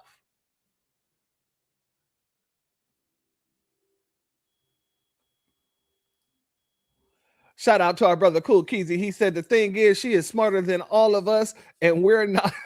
We're just not educated enough to understand, I guess. Yeah, that's it. Our sister Angelic said the one other time I agreed with him was when he checked Kanye when he started talking stupid. Okay, all right, I'll give him that. You know, I didn't see that one. You know what I mean? But since you said that happened, I divert to you, my good sister, and I'll agree with him there too. Okay, but I didn't see that one personally. Let's continue. Let's go here. After she was called out for being tone deaf and making things about herself, she went out there and tried to make it seem like, no, this campaign is really about you, you see. This is really about me making sure you're okay and making sure you get what you need because, you know, the president, the man in the White House, he's not making sure you're getting what you need. I bullshit you not. Let's go here. Well, I'm done with politics as usual. I'm done with going along to get along, and it gets us nowhere. I'm done watching rural hospitals and public schools close their doors. I'm done watching parents be afraid to send their kids to school or the mall or the movies because Republicans have flooded our streets with guns. I'm done with... Notice she's talking about illegals, family. I'm done seeing parents too afraid to take their children to school or to go to work because the Republicans have flooded the streets with guns. I ain't seen no foundational Black Americans too scared to go to work. I ain't seeing no foundational Black Americans too scared to go take their children to school. I don't see no foundational Black Americans too scared to go outside. And if we were the ones under attack and we stayed in the house, you wouldn't hear a damn peep from these people. In the very same way, you wouldn't have all these different states putting together basic income packages for a bunch of freaking illegals who ain't supposed to be here in the first place because they can't go to work. But this should tell you exactly who she's running for and what she's running for. But let's continue. The senators sitting around doing nothing while Trump takes your hard-earned money, skims your Social Security, slashes Medicare, and gives tax breaks to billionaires. I'm done. I'm done watching the American dream on life support while Trump tries to pull the plug. The gloves have been off, and now I'm jumping into the ring. I'm asking for your support to be the next United States Senator from the greatest state of Texas. Well, I'm done with politics as usual. So that's her saying that. Hold on. We're not done yet. But shout out to Beloved Thompson. Thank you for being here, and thank you for your contribution here. The Dems are going to learn today and the next 4 years. They're not getting my vote. Good point. I love that. Love that. We should be making sure that we're calling out each one of these Democrats, these Democrats, and letting them know off the back, hey, I'm not giving you my vote. Yeah, Jasmine, hey, I heard all the nonsense you were just saying, and guess what? You're not getting my vote. I know for damn certain she ain't getting my vote. As a matter of fact, I would sit this out, but I'm going to specifically get a mail-in ballot so that I can write hell no to Jasmine right in their face by putting reparations for foundational Black Americans. Hey, I might just do that with everybody who's running to be pretty frank with you. But still, I'm going to make sure Jasmine knows you're not somebody that you're not getting my vote ever.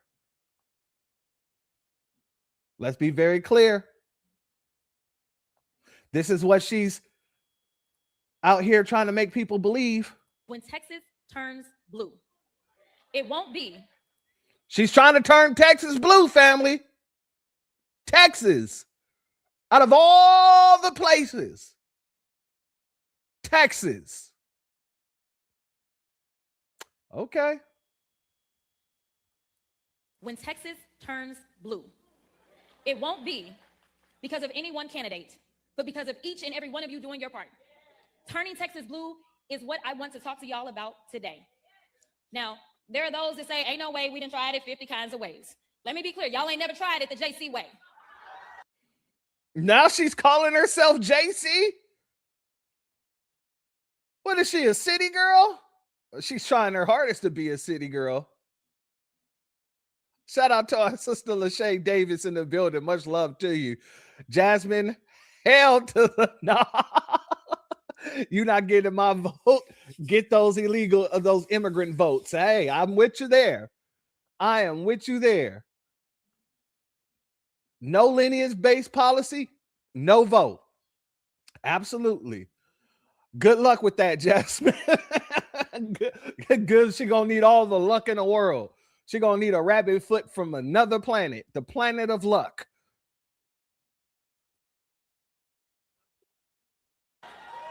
We used to telling us what I can't do, but they have no idea what Crockett's crew will do. And so I just want to be clear for all the haters in the back. Listen up real loud. We're going to get this thing done.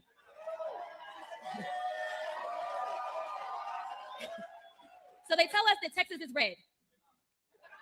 They are lying. When Texas turns blue, it won't be.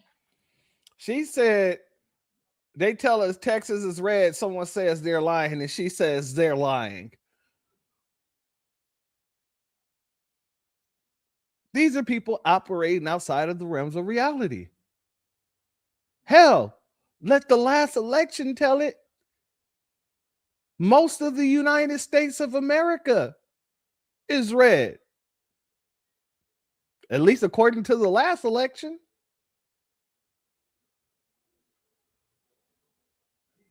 That's it. Oh no. Keezy said, we're not voting for you. We're voting for policy, ma'am. You're getting closer to Stacey Dash and OnlyFans. Oh no. Not the OnlyFans, man. Don't go to OnlyFans, Jasmine. Don't go to OnlyFans. At least have some pride about yourself. I know you ain't, you have no shame, but God dang it.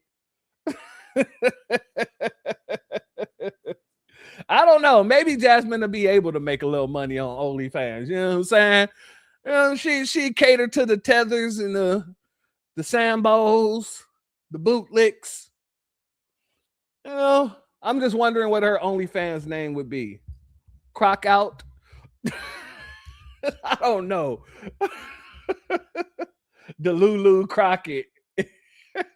I love that. Delulu Crockett is cooked. Shout out to payroll.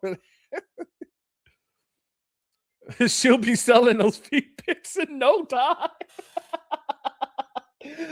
Not the feet pics. Oh no. She'll be selling pictures with her wig off. It'll be it'll be just a pure version of Jasmine Crockett.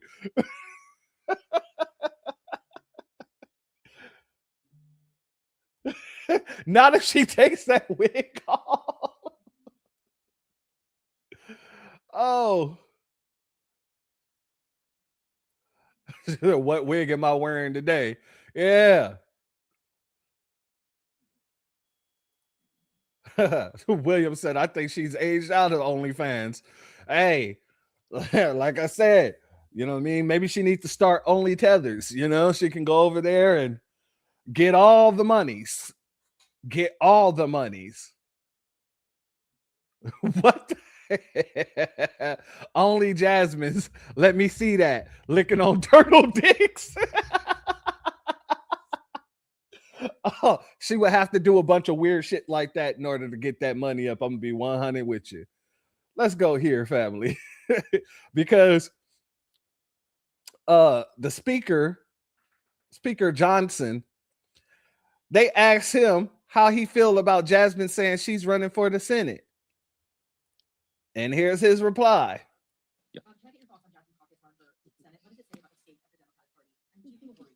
Look at him. He did the Birdman hand rub.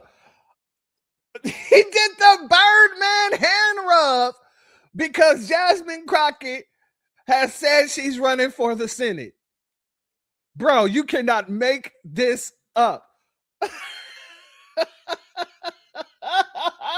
He went from serious to the Birdman hand rub. Oh yeah. Oh yeah, that's hilarious. Let's go.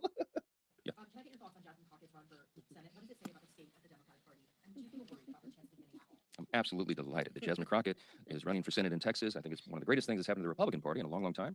She is the face of the Democratic Party. She and Mamdani. Good luck with that. I want her to have the largest, loudest microphone that she can every single day. And we look forward to having that election down there. We are going to elect another Republican senator in Texas. Texas is a red state. The people of Texas are common sense Americans, and what Jasmine is trying to sell will not be purchased by the folks of Texas. That is my prediction. Yes, yes. Thank you. Thanks so much. Yeah. Family. This man said, I want her to have the loudest microphone. What is he saying? He's saying exactly what we've been saying. You let these people talk long enough. He's saying, let that woman talk. She's going to sink her own damn campaign. He said Texas is going to elect a Republican senator. They will not fall for her nonsense. And I'm going to be honest with you, family. I'm inclined to agree. I just don't see Jasmine Crockpot becoming a senator of Texas. I don't. Now, if this was California, sure.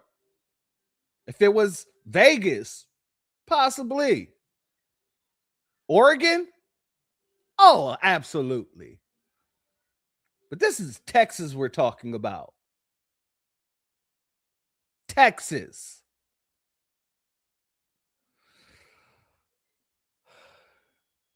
My brother said he is saying she will be loud and wrong. Absolutely.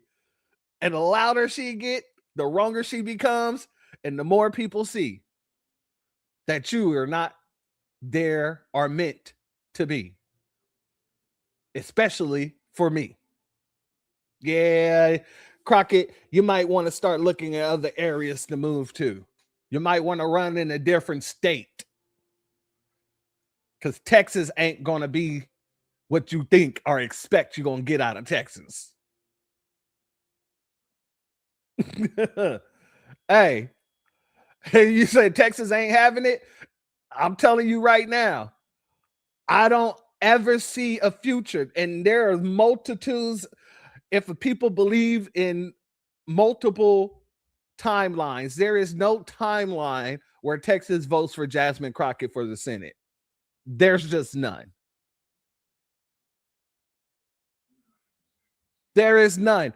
And if there's anything, if there's a way for her to get in there, it's going to be cheating involved. I guarantee you.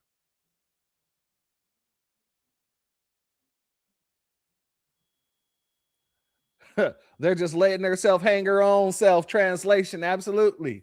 Let her stab herself in the chest. Let her fall on her own sword.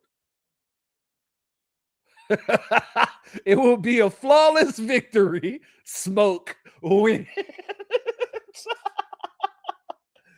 Oh, yes. Yes, but more like FBA wins. Fatality.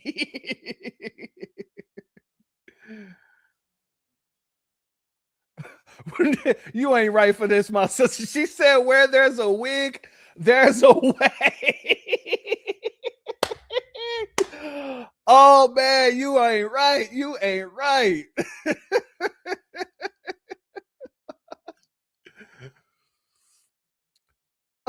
Republicans are loving that.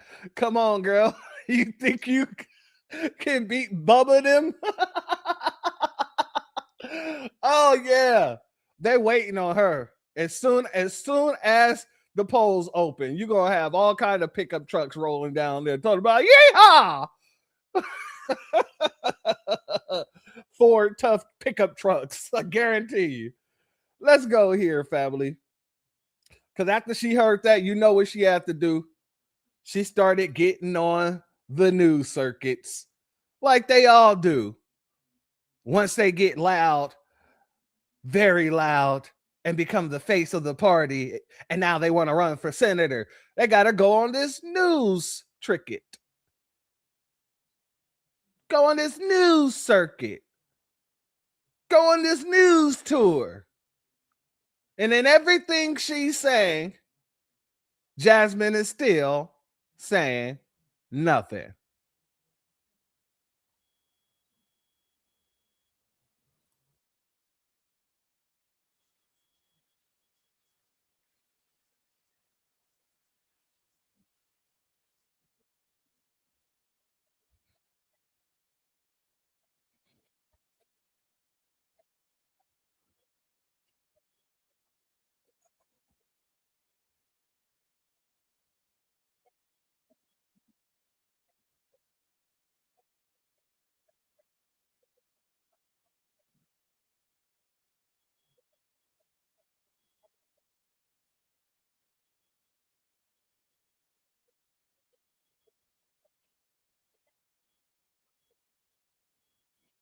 Oh, my bad, family.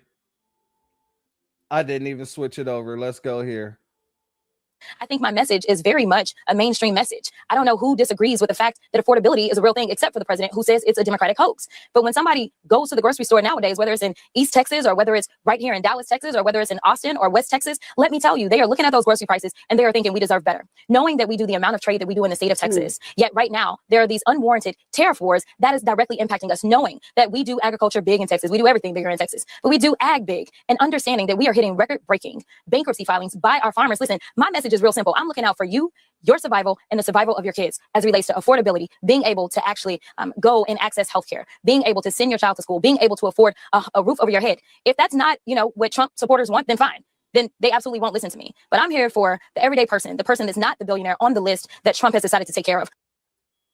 You're well known among Democrats. You're popular with progressives, probably less so, though, with Texas independents. And those independents, as you know, though, lean conservative here in this state. What's your plan to go meet them? Yeah, listen, I think you just talk about the real issues. I mean, you can decide that you're going to vote for a DRR because it's just kind of what makes sense, or you can decide that you're going to vote for somebody that understands the struggle of the farmer and the rancher, or what it is to live in rural Texas, because that's actually where I began my political career, was in East Texas, where I still own property. And so I know what it is to wake up and smell the paper plants. I know what it is when there's a threat about shutting down the tire plant. You're well known among Democrats. You're popular with progressives, probably less so, though, with Texas.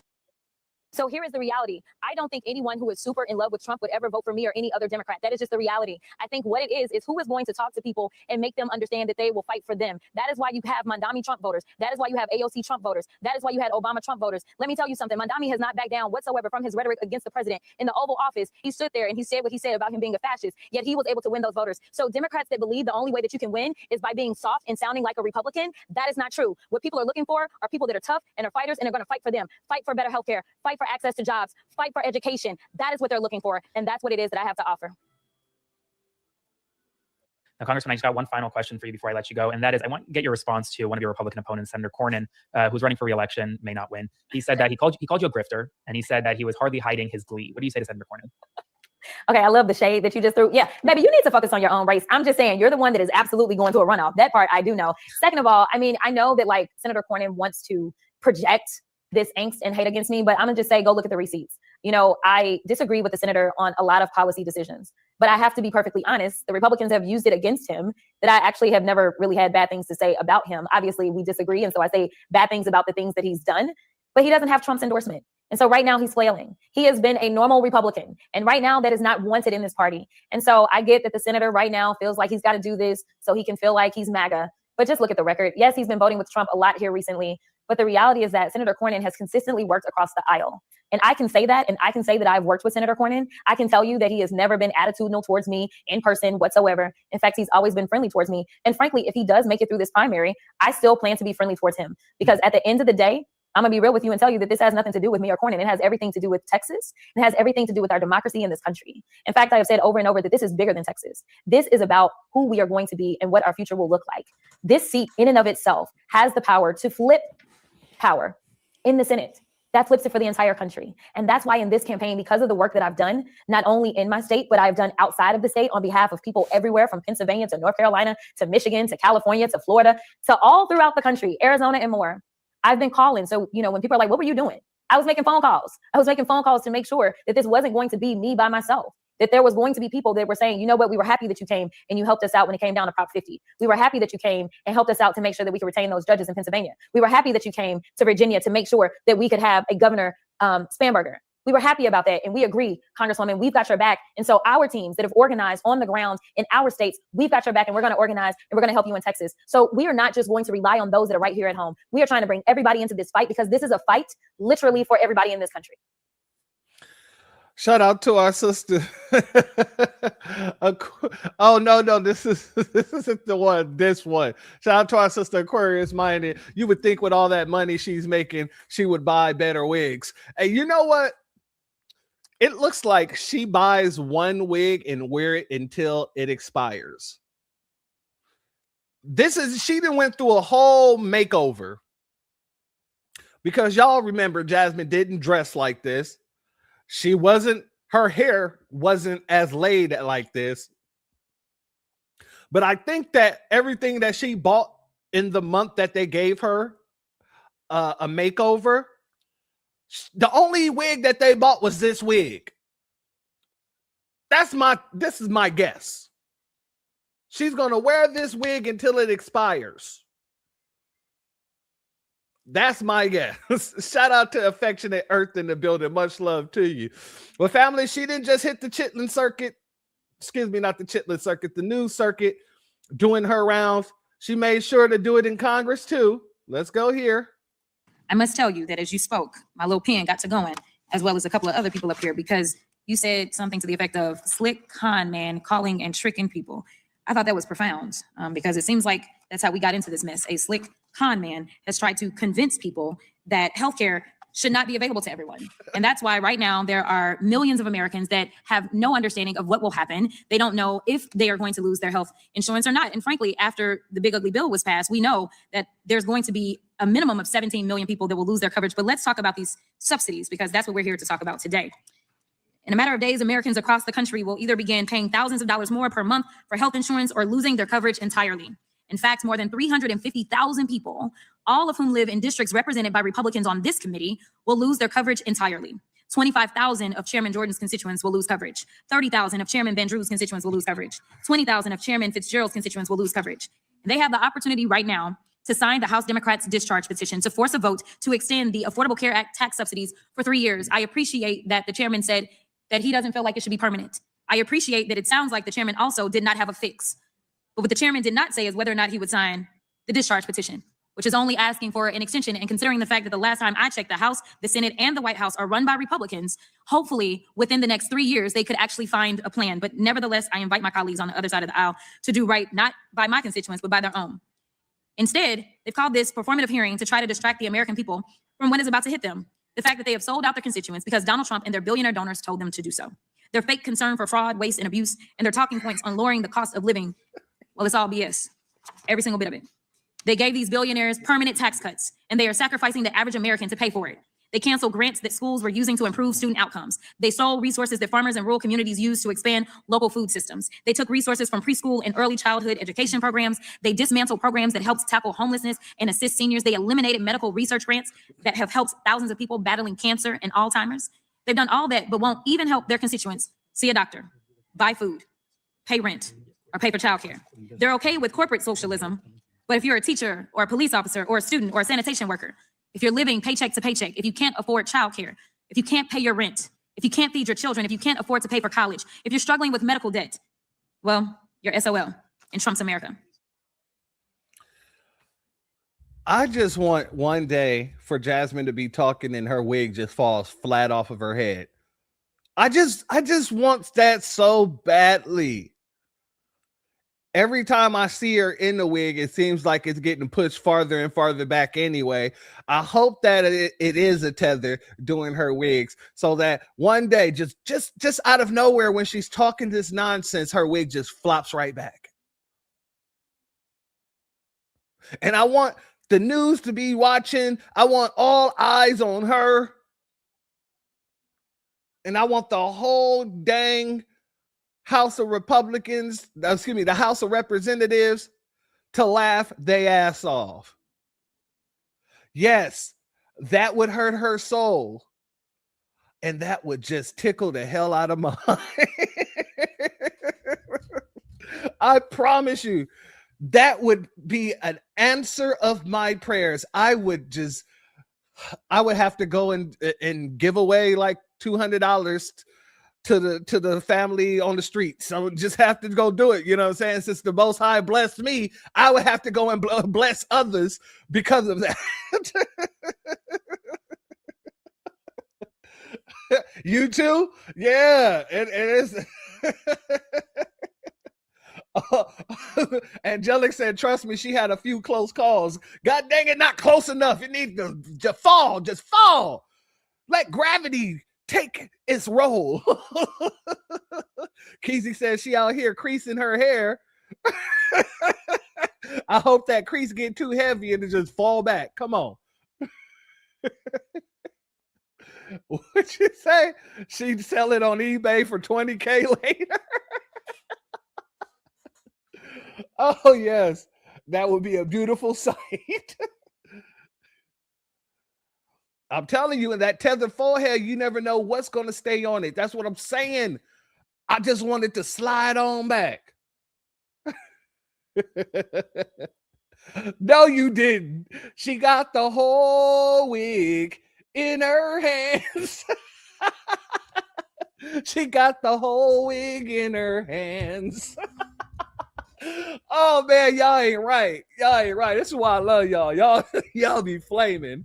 God dang. But family, after this situation, apparently somebody says she's trying to be the Mamdani of the Senate. And this was her response. He invoked Mamdani's name. Last time I checked, he got elected. I mean, I don't understand what he invoked Mamdani's name. Last time I checked, he got elected. I mean, he invoked Mamdani's name. Last time I checked, he got elected. I mean, I don't understand I don't know where he was going. But again, okay, if it means I'm getting elected, I mean, what are we doing right now, right? Like, he's like, oh, another Mamdani. I'm like, I'm sorry. He became the mayor over the president's choice. I mean, I'm good with becoming the senator. And frankly, Texans will be better if I become the senator. And this idea of, you gotta sound like a Republican to win. It's clear that there were people that voted for Trump that also voted for Mamdani. It is clear that there are people that voted for AOC that also voted for Trump. It is clear that there were people that voted for Obama and then went and voted for Trump. And when you look at their policies, they're diametrically opposed. So what that tells me is that there's something different that people are looking for. And I think the fact that I am a different candidate, unlike anyone who's ever run in Texas, and I promise you, Texas, y'all about to see a race you've never seen before, because doing the same thing over and over expecting a different result is just the definition of insanity. If you like it, then you gotta put a wig on it. Uh-oh. Oh man, now to put a wig on it.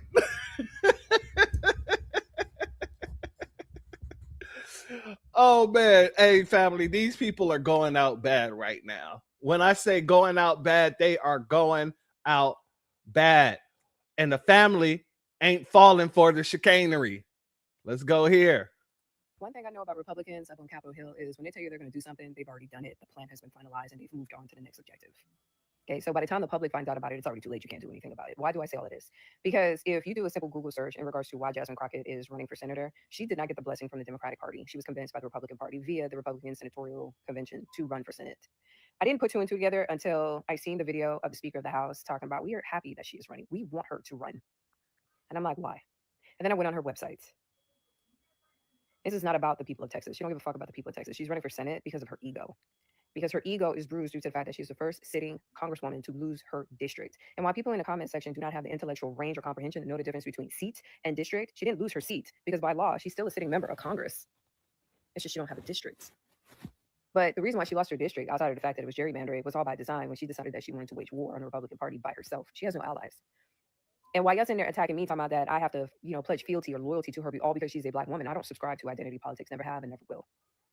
You're hating. You're just jealous. How could I possibly be jealous of a congresswoman that has no districts? She has no allies. She's running for Senate because of her ego. They're setting her up. And y'all don't even see it. Stevie Wonder can see that shit. But I'm going to end it with this. Anybody who has a marketing background, anybody who has a copyright background, I would challenge you, go on her website and count how many times you see the word I. It's right there on her website. It's not about the people. It's about her ego. She is fueling and feeding her own ego. But hey, I wish her nothing but the best of luck. We're going to see how this is going to roll. It's one thing to declare war or have a beef with one or two members of the Republican Party, but to declare war on the entire Republican Party at all levels of government, and you're alone and unafraid and by yourself, and you have no allies to stand with you, child, sweet baby Jesus, you bit off more than what you can chew. And this is why I said in the original video, she did not read the room at all. You do not hunt what you cannot kill. And if you are going to pick a fight, you got to make sure that you win. In the Army, it's always a 3-to-1 ratio. The way I fight, I prefer 5-to-1. It's a numbers game. It's a straight numbers game. But, for other content creators who are like, she's smart and she knows what she's doing. You sure about that? Because the copyright that is on her website says otherwise.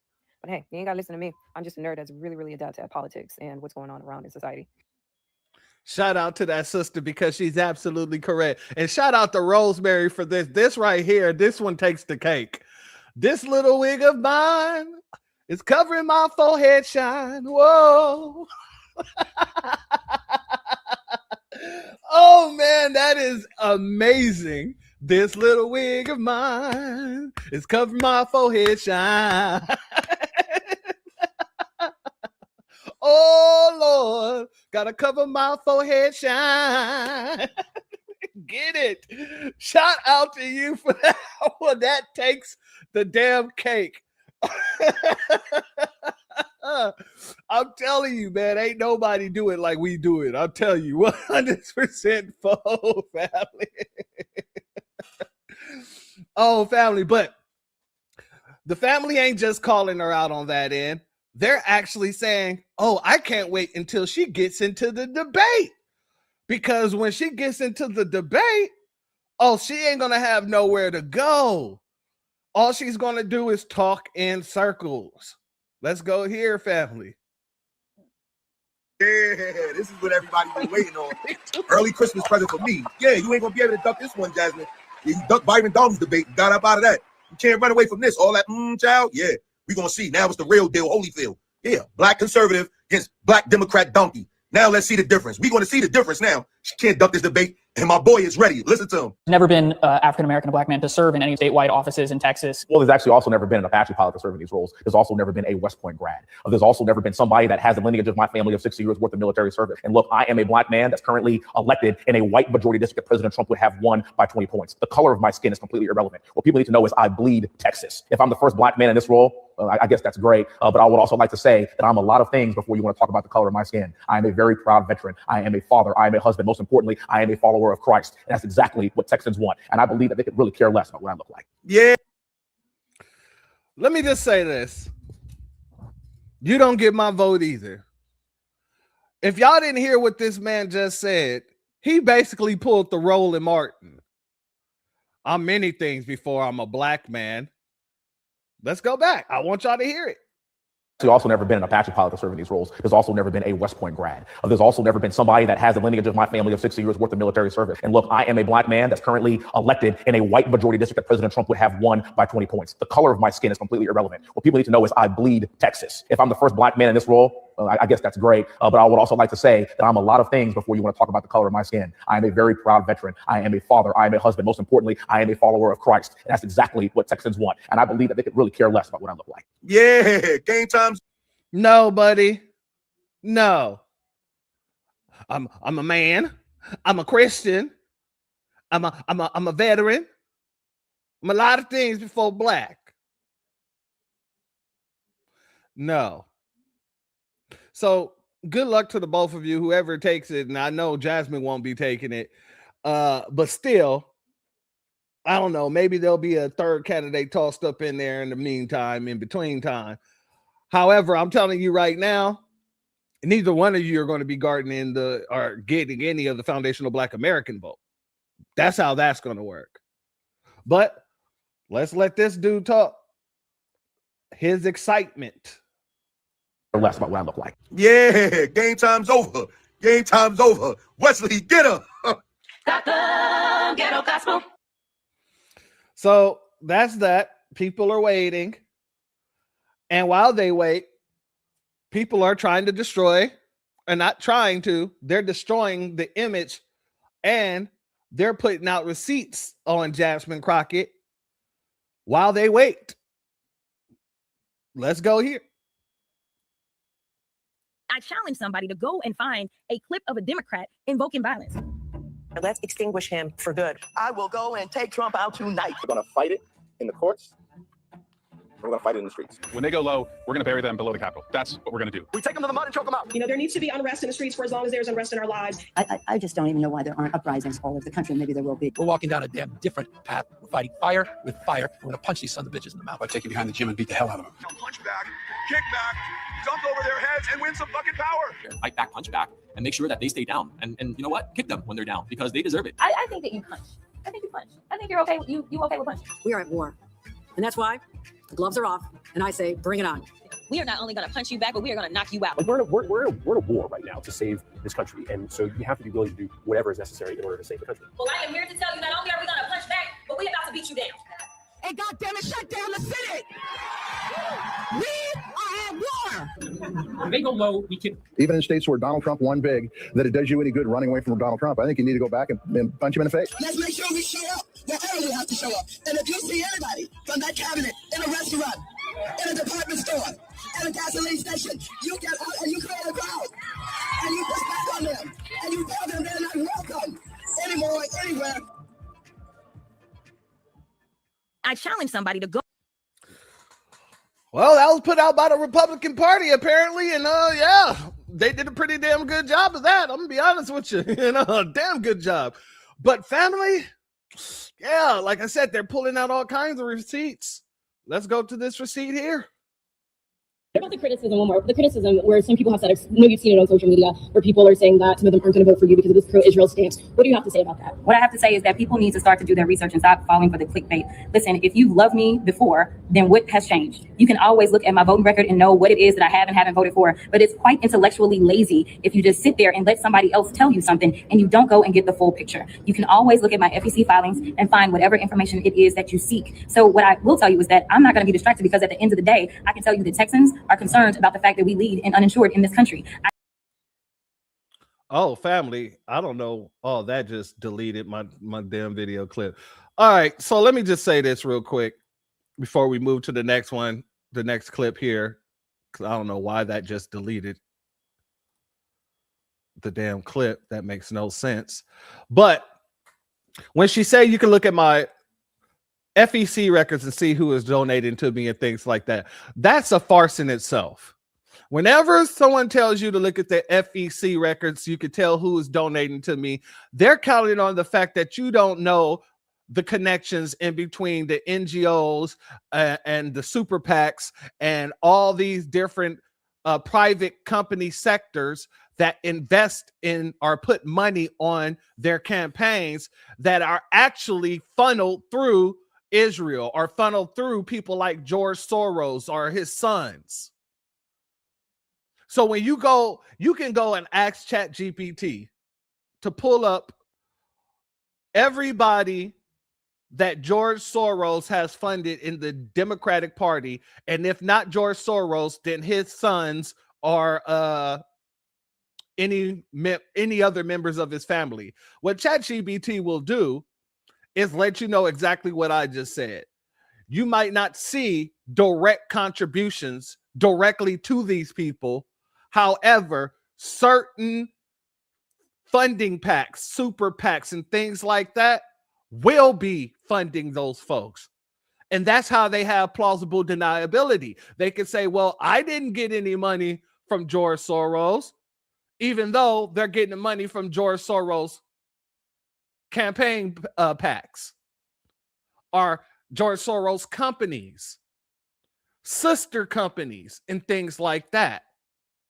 So whenever they say, oh, you can look at my FEC, I never received any payments from this type of person, you got to look at where that person is putting their money. Okay. And if that money that they're putting, wherever they're putting it, whether it's a super PAC, whether it is a business, are those things being funneled through those companies? Are those contributions being funneled through the super PACs, being funneled through the companies? And most people won't go and look that up. So she knows what she's doing when she said people can do their own research. It's intellectually lazy. I'm going to be honest with you. I would agree with her there. It is intellectually lazy. And that's how I know how you folks get your funding. Because I did the research. I've seen it with my own eyes.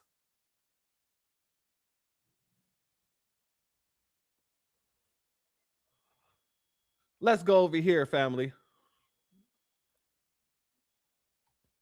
Jasmine Crockett is not who you think she is. Israel having a right to defend itself. What is the limiting principle, especially when the U.S. is the one providing the armaments for Israel to wage these military campaigns, as you know, having voted for the National Security Supplemental back in April, which underwrote Israel's war effort? I absolutely did vote for it. I voted for that along with every other supplemental that was available.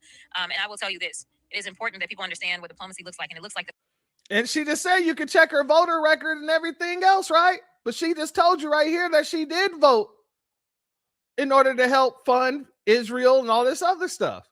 Not that I care, but clearly there are some people out here who actually care. voted for that along with every other supplemental that was available.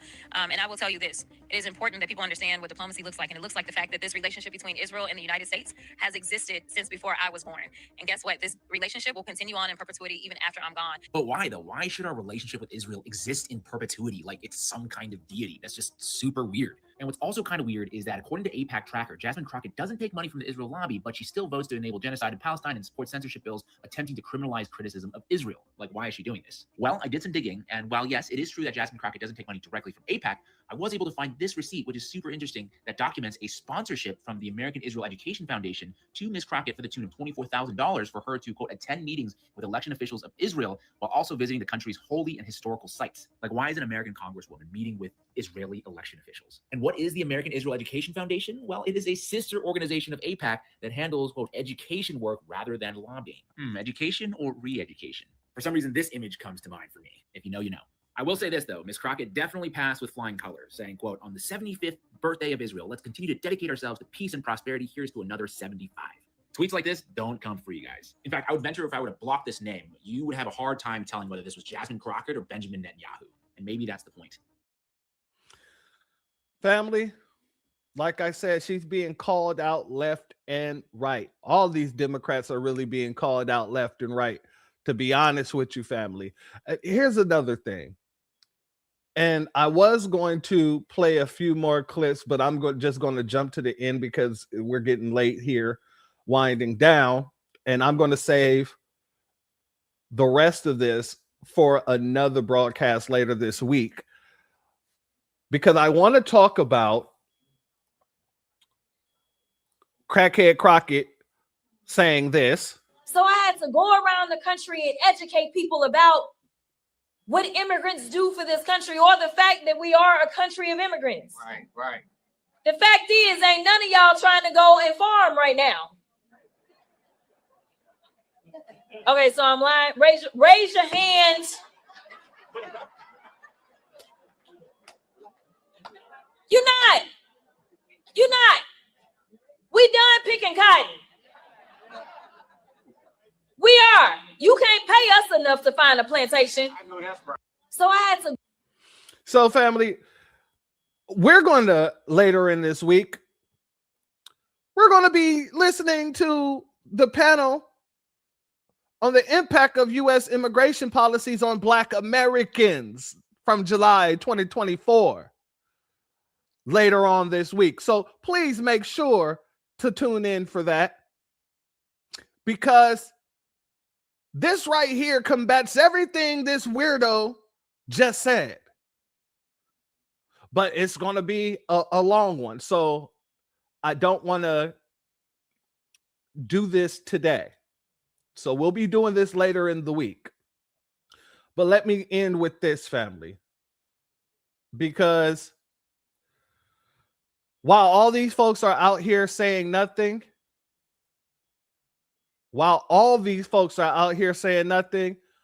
we're the only ones out here actually saying something. And what is that something? Something that matters.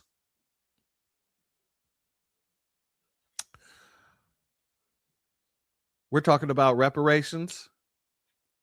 We're talking about a transformative Black agenda. We're talking about an anti-Freedmen hate crime bill. And because we're the ones who are actually speaking, and speaking with dominance, with power,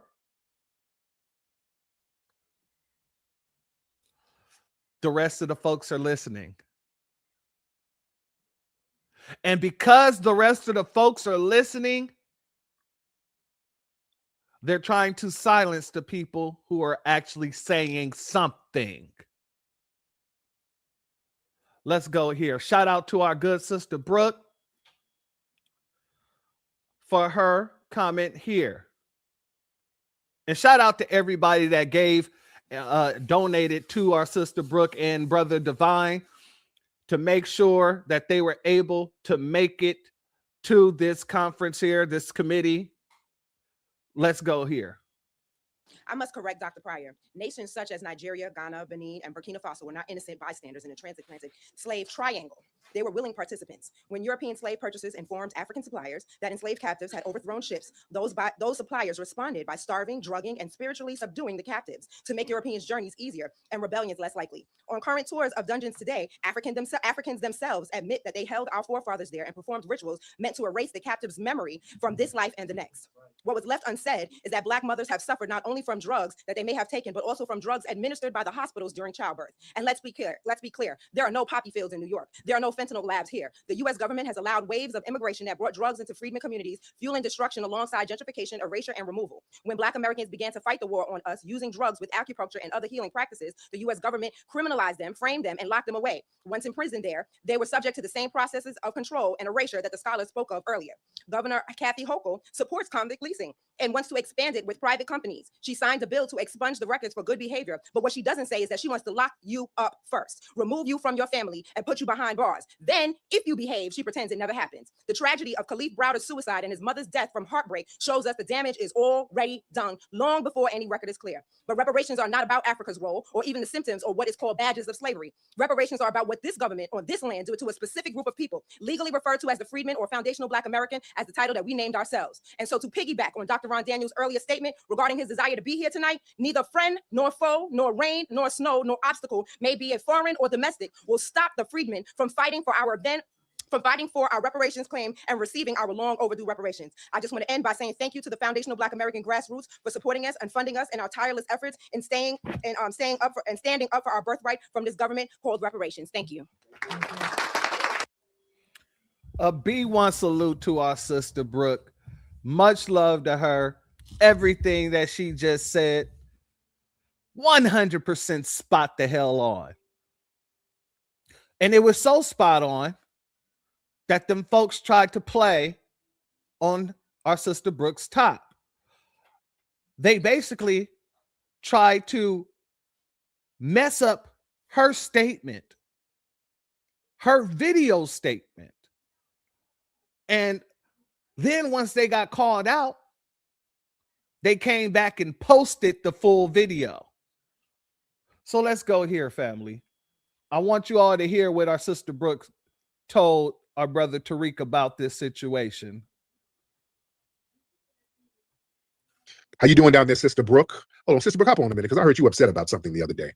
Sister Brooke was upset about something. Sister Brooke, what's going on? What were you upset about, beloved? If you can hop on, sister, that'll be great. I heard the good sister was upset about something. Something went down at one of these meetings or hearings that was real janky. So I want to make sure you're all right, Sister Brooke. I want to make sure you're good over there. All right? Let me see who else we got in here. You know, sister, you want to come up, cool. If not, that's fine. I just wanted to make sure you were good. Sister Brooke, how are you? How are you, beloved? Oh, I'm better today. Good. Now, what happened? What happened, dear? So, the family was so generous in donating money to my Cash App for me and President Devine of the U.S. Freedmen Project to go up to Utica for the hearing, for the reparations hearing, because I didn't want to drive my own car because when I went to Rochester, I got pulled over twice by state troopers, so I didn't want to drive my own car anymore because it was clear to me that I was being followed out. Oh, wow. And so I didn't want to drive my own car anymore. So the family was nice enough. And then, so when we got there, they had given President Devine 5 whole minutes because they gave the NAACP 5 minutes in Brooklyn. So they gave him 5 whole minutes. He was able to tear down the roof. And then it was my turn.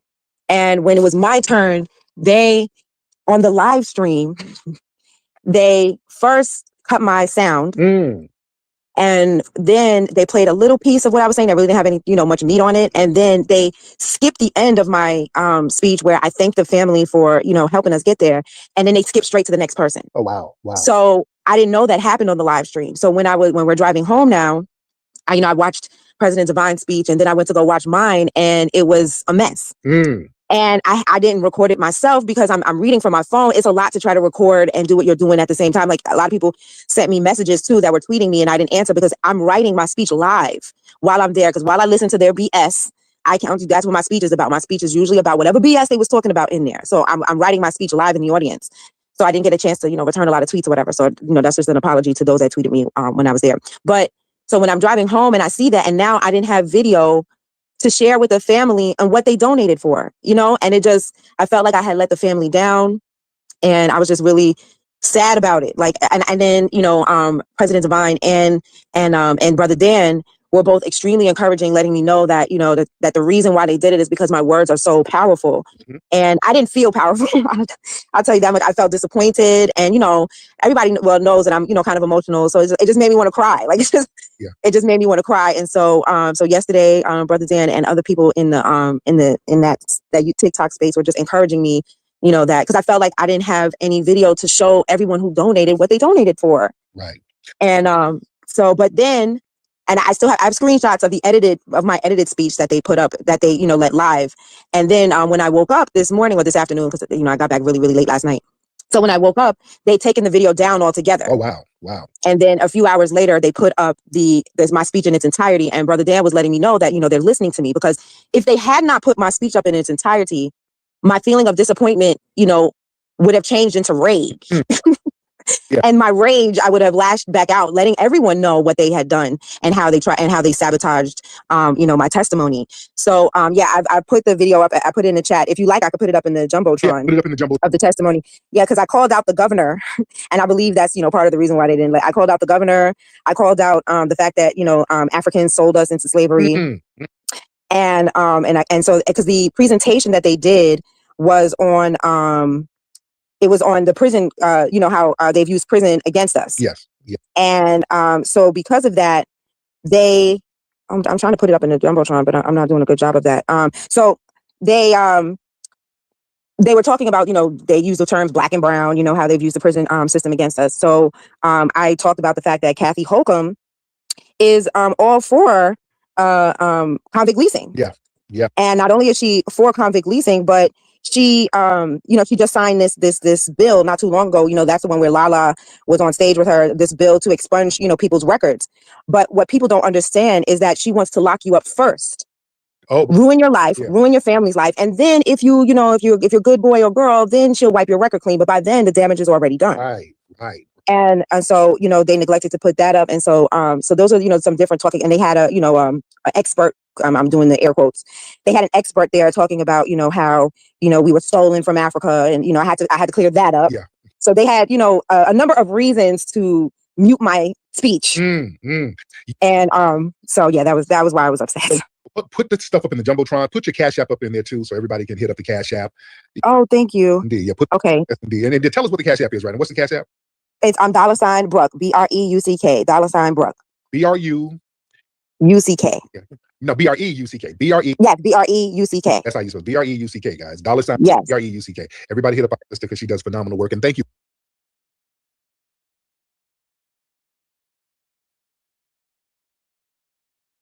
Excuse me. Shout out to our sister Brooke. Let me say this before we continue. I'm so proud of all the work that our sister Brooke has been doing and our brother Divine has been doing. President Divine of the Freedman Foundation. I am spacing the hell. The Freedman Project, sorry. Shout out to Brother Divine from the Freedman Project, as well as everybody at the Freedman Project. I am so elated by all the work that you guys are doing out there in New York.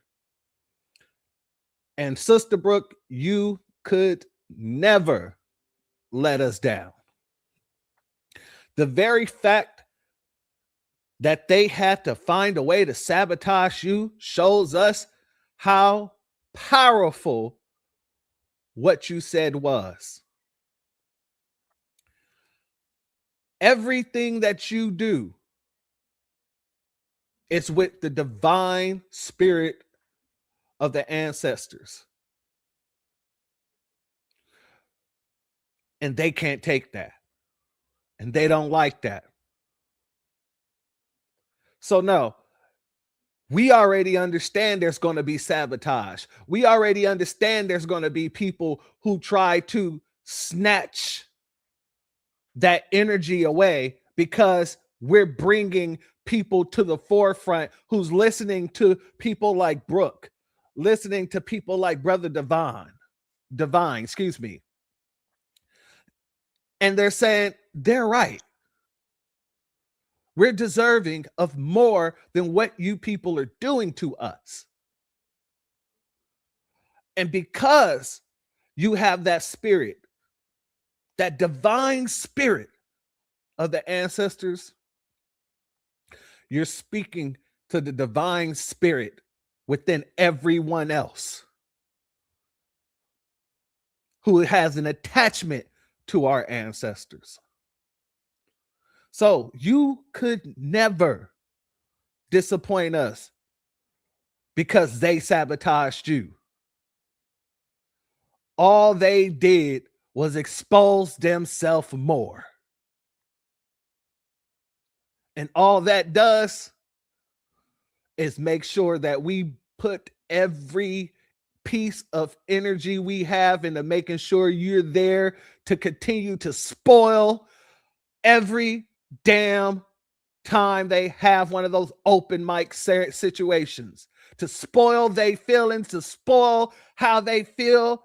Is to be FBA. To correct these sons of a guns is to be FBA. And for each and every person who takes the time to put your energy into correcting and slapping down these false narratives, we are proud of you. Period. Point in black. We love you for everything you put it on your shoulders. And I'm glad she didn't say, I got home and cried about it, because I might have had to take a trip to New York my damn self. That's how pissed off I was when I heard this. That's how pissed off I was. To have one of our sweet sisters feeling, I don't even want to say defeated, but feeling broken, hurt by your sabotage. Oh, that just made me want to catch a flight. But like she said, what she said resonated, and they definitely are listening to her. Because you see, they came right on back and put up the real video. Uninterrupted, unsabotaged. Let me give a B1 salute to our brother Hurricane IQ in the building. Much love to you, as well as our sister Anita Harrell in the building. Much love to you. Thank you both for being here. Family, with that, I want to close out with President Divine's comments. Go ahead and let's get into it. These comments are in the spirit of getting it right. We understand that the justice claim is what the justice claim is. We know reparations is a debt owed, and we know it is a just claim. But there are rules, unfortunately, to the game that we're playing in the system that we find ourselves in. So my name is Divine Prince, and I'm the president of the U.S. Freedmen Project, a nonpartisan organization committed to resurrecting the abandoned missions of what we call the Freedmen Acts of 1865. They established the Freedmen's Bank and the Freedmen Bureau. And we're the only organization in the state of New York advocating exclusively and solely for those Black American families that survived enslavement and Jim Crow and all the badges, incidents, and vestiges of slavery. I have to begin by thanking the Black American grassroots for making this testimony here in Utica possible. They raised the funds necessary to make a trip from New York City for a Tuesday night public hearing possible. I'm also from Brooklyn, New York, and I'm glad to see that Utica is not just a street in our city. See, the white philanthropic foundations in this reparative justice space, like Liberation Ventures, MacArthur Foundation, and others, do not fund those of us fighting for lineage-based reparations. They do, however, fund organizations that are fighting for race-based, unconstitutional reparations. And we all need to ask ourselves why that is. But I digress. I want to use this time to present recommendations for this commission. So number one, demand as a commission that the authors of this bill that created this commission, Senator Sanders and Assemblymember Salages, make amendments to the bill based on language from Assembly Bill 5603 for reparations remedies of this current bill, and thus this commission can produce constitutional results. Y'all gonna hear me say constitutional a lot, and I'm gonna explain what I mean by that.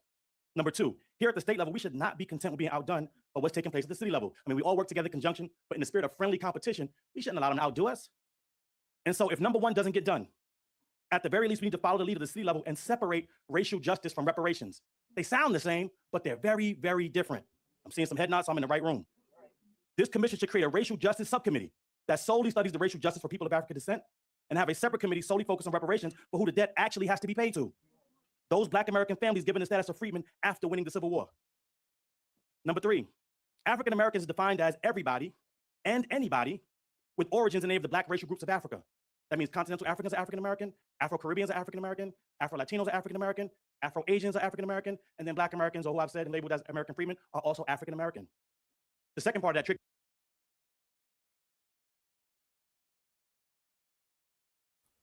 Shout out to Jamal real quick. Yes, this is the same church. Just wanted to answer your question real quick. Much love to you. Thank you for being here, family.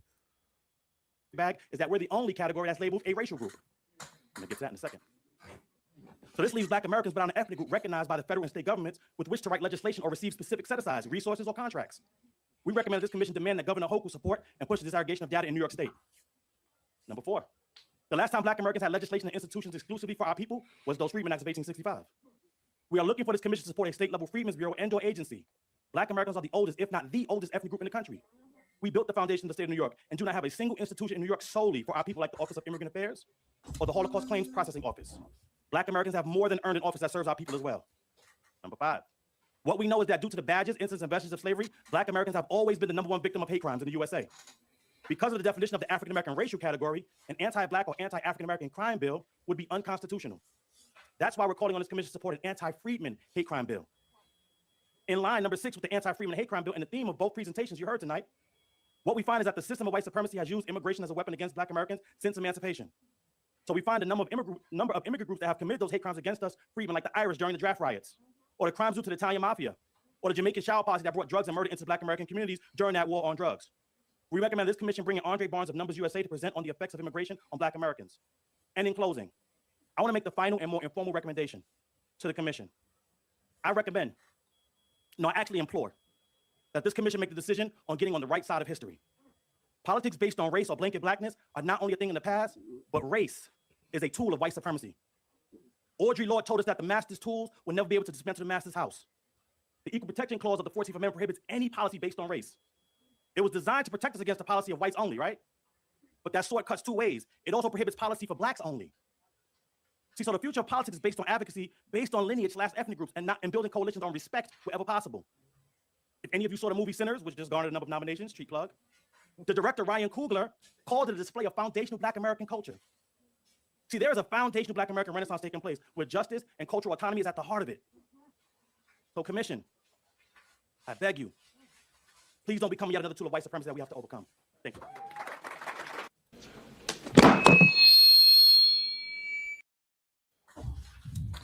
Family? She got your ass. Shout out to President Divine. Shout out to our sister Brooke, and shout out to anybody working with the U.S. Freedmen Project. Much love to each and every one of you. Keep your goddamn heads up. You are all under the divine will of the Most High in everything that you're doing, in everything that you're saying. We are proud of all of you. And trust me when I say, in a world where everybody's running around saying nothing, it's so refreshing to be the only people saying something and saying it so loud, so definitive that they try to sabotage you, that they try to take away your voice because they know how powerful your voice is, that they try to take away your mic because you with a mic in your hand, that's explosive. They know what they're doing, and so do we. So at the end of the goddamn day, if it ain't coming out of FBA, they ain't saying a goddamn thing. If they ain't talking about FBA, they ain't talking about a goddamn thing.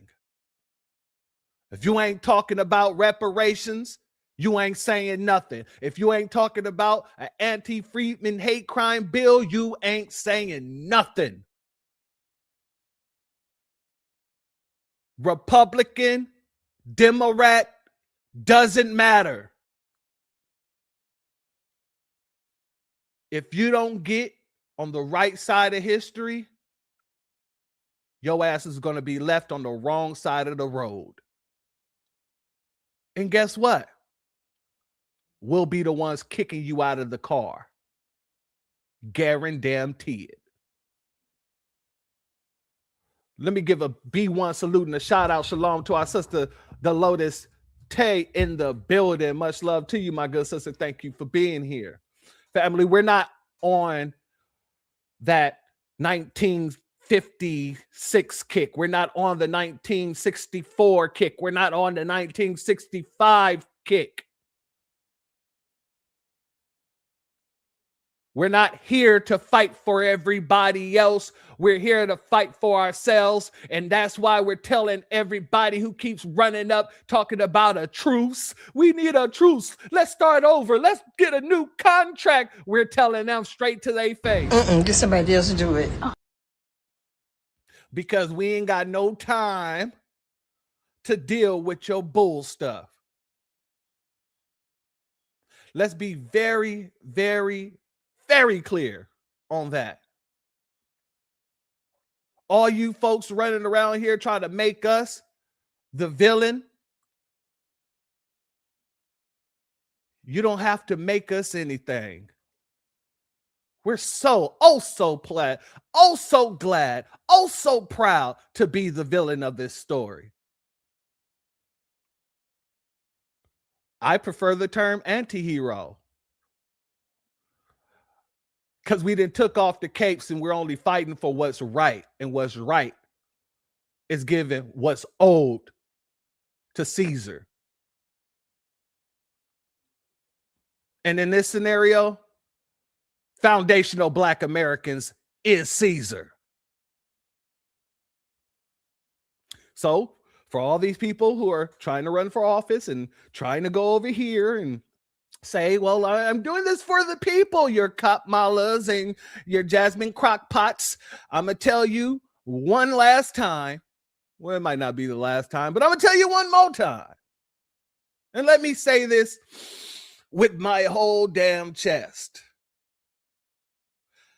Good luck. I hope you hit less rocks on the fall down. I take that back. I hope you hit every damn rock on the way down. If y'all don't give a damn about us, if y'all don't want to speak towards our issues, that's okay. Because FBA got the megaphone now. And with that megaphone, we can just say what we need to say. And it's going to be amplified 10 times over to those who need to hear it. And your megaphone, all it's doing is throwing off a siren.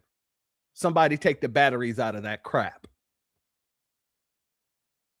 But with that being said, family, if you're not subscribed, go ahead and hit that subscribe button along with the notification bell so you can be notified whenever videos like this drop. Please make sure you hit that like and share button so we can beat up the algorithm. Make sure we get this message out to the ears that need to hear. And if you have not done so yet, please click the link in the description, go to change.org and put your signature on the petition for reparations. Family, like I've been saying all year, the ancestors is moving with expeditious speed. And we're just getting started. I'd like to thank everybody in the chat, everybody who's donated, whether by super sticker, super chat, Cash App, any of that. Much love to each and every one of you. I'd like to thank my members, my mods. Honestly, for all those who don't see it,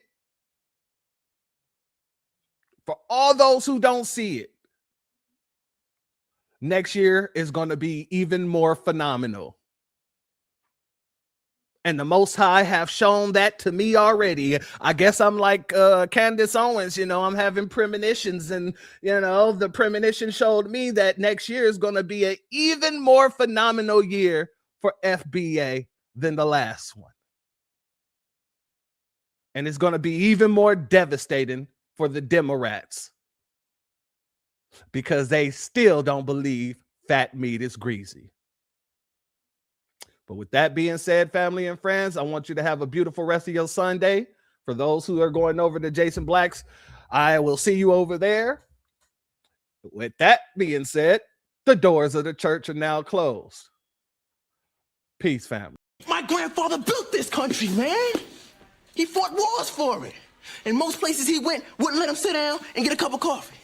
I can't even catch a cab in New York. You know, it doesn't matter how many degrees I get. All you people see is color. Your grandfather was an immigrant.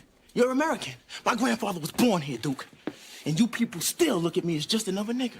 I know that the government, whatever, can't stand us black people. He doing everything in the world to make black man be extinct. But I'm going to tell you one thing. Us black people going to survive. So fuck everybody. I'm out.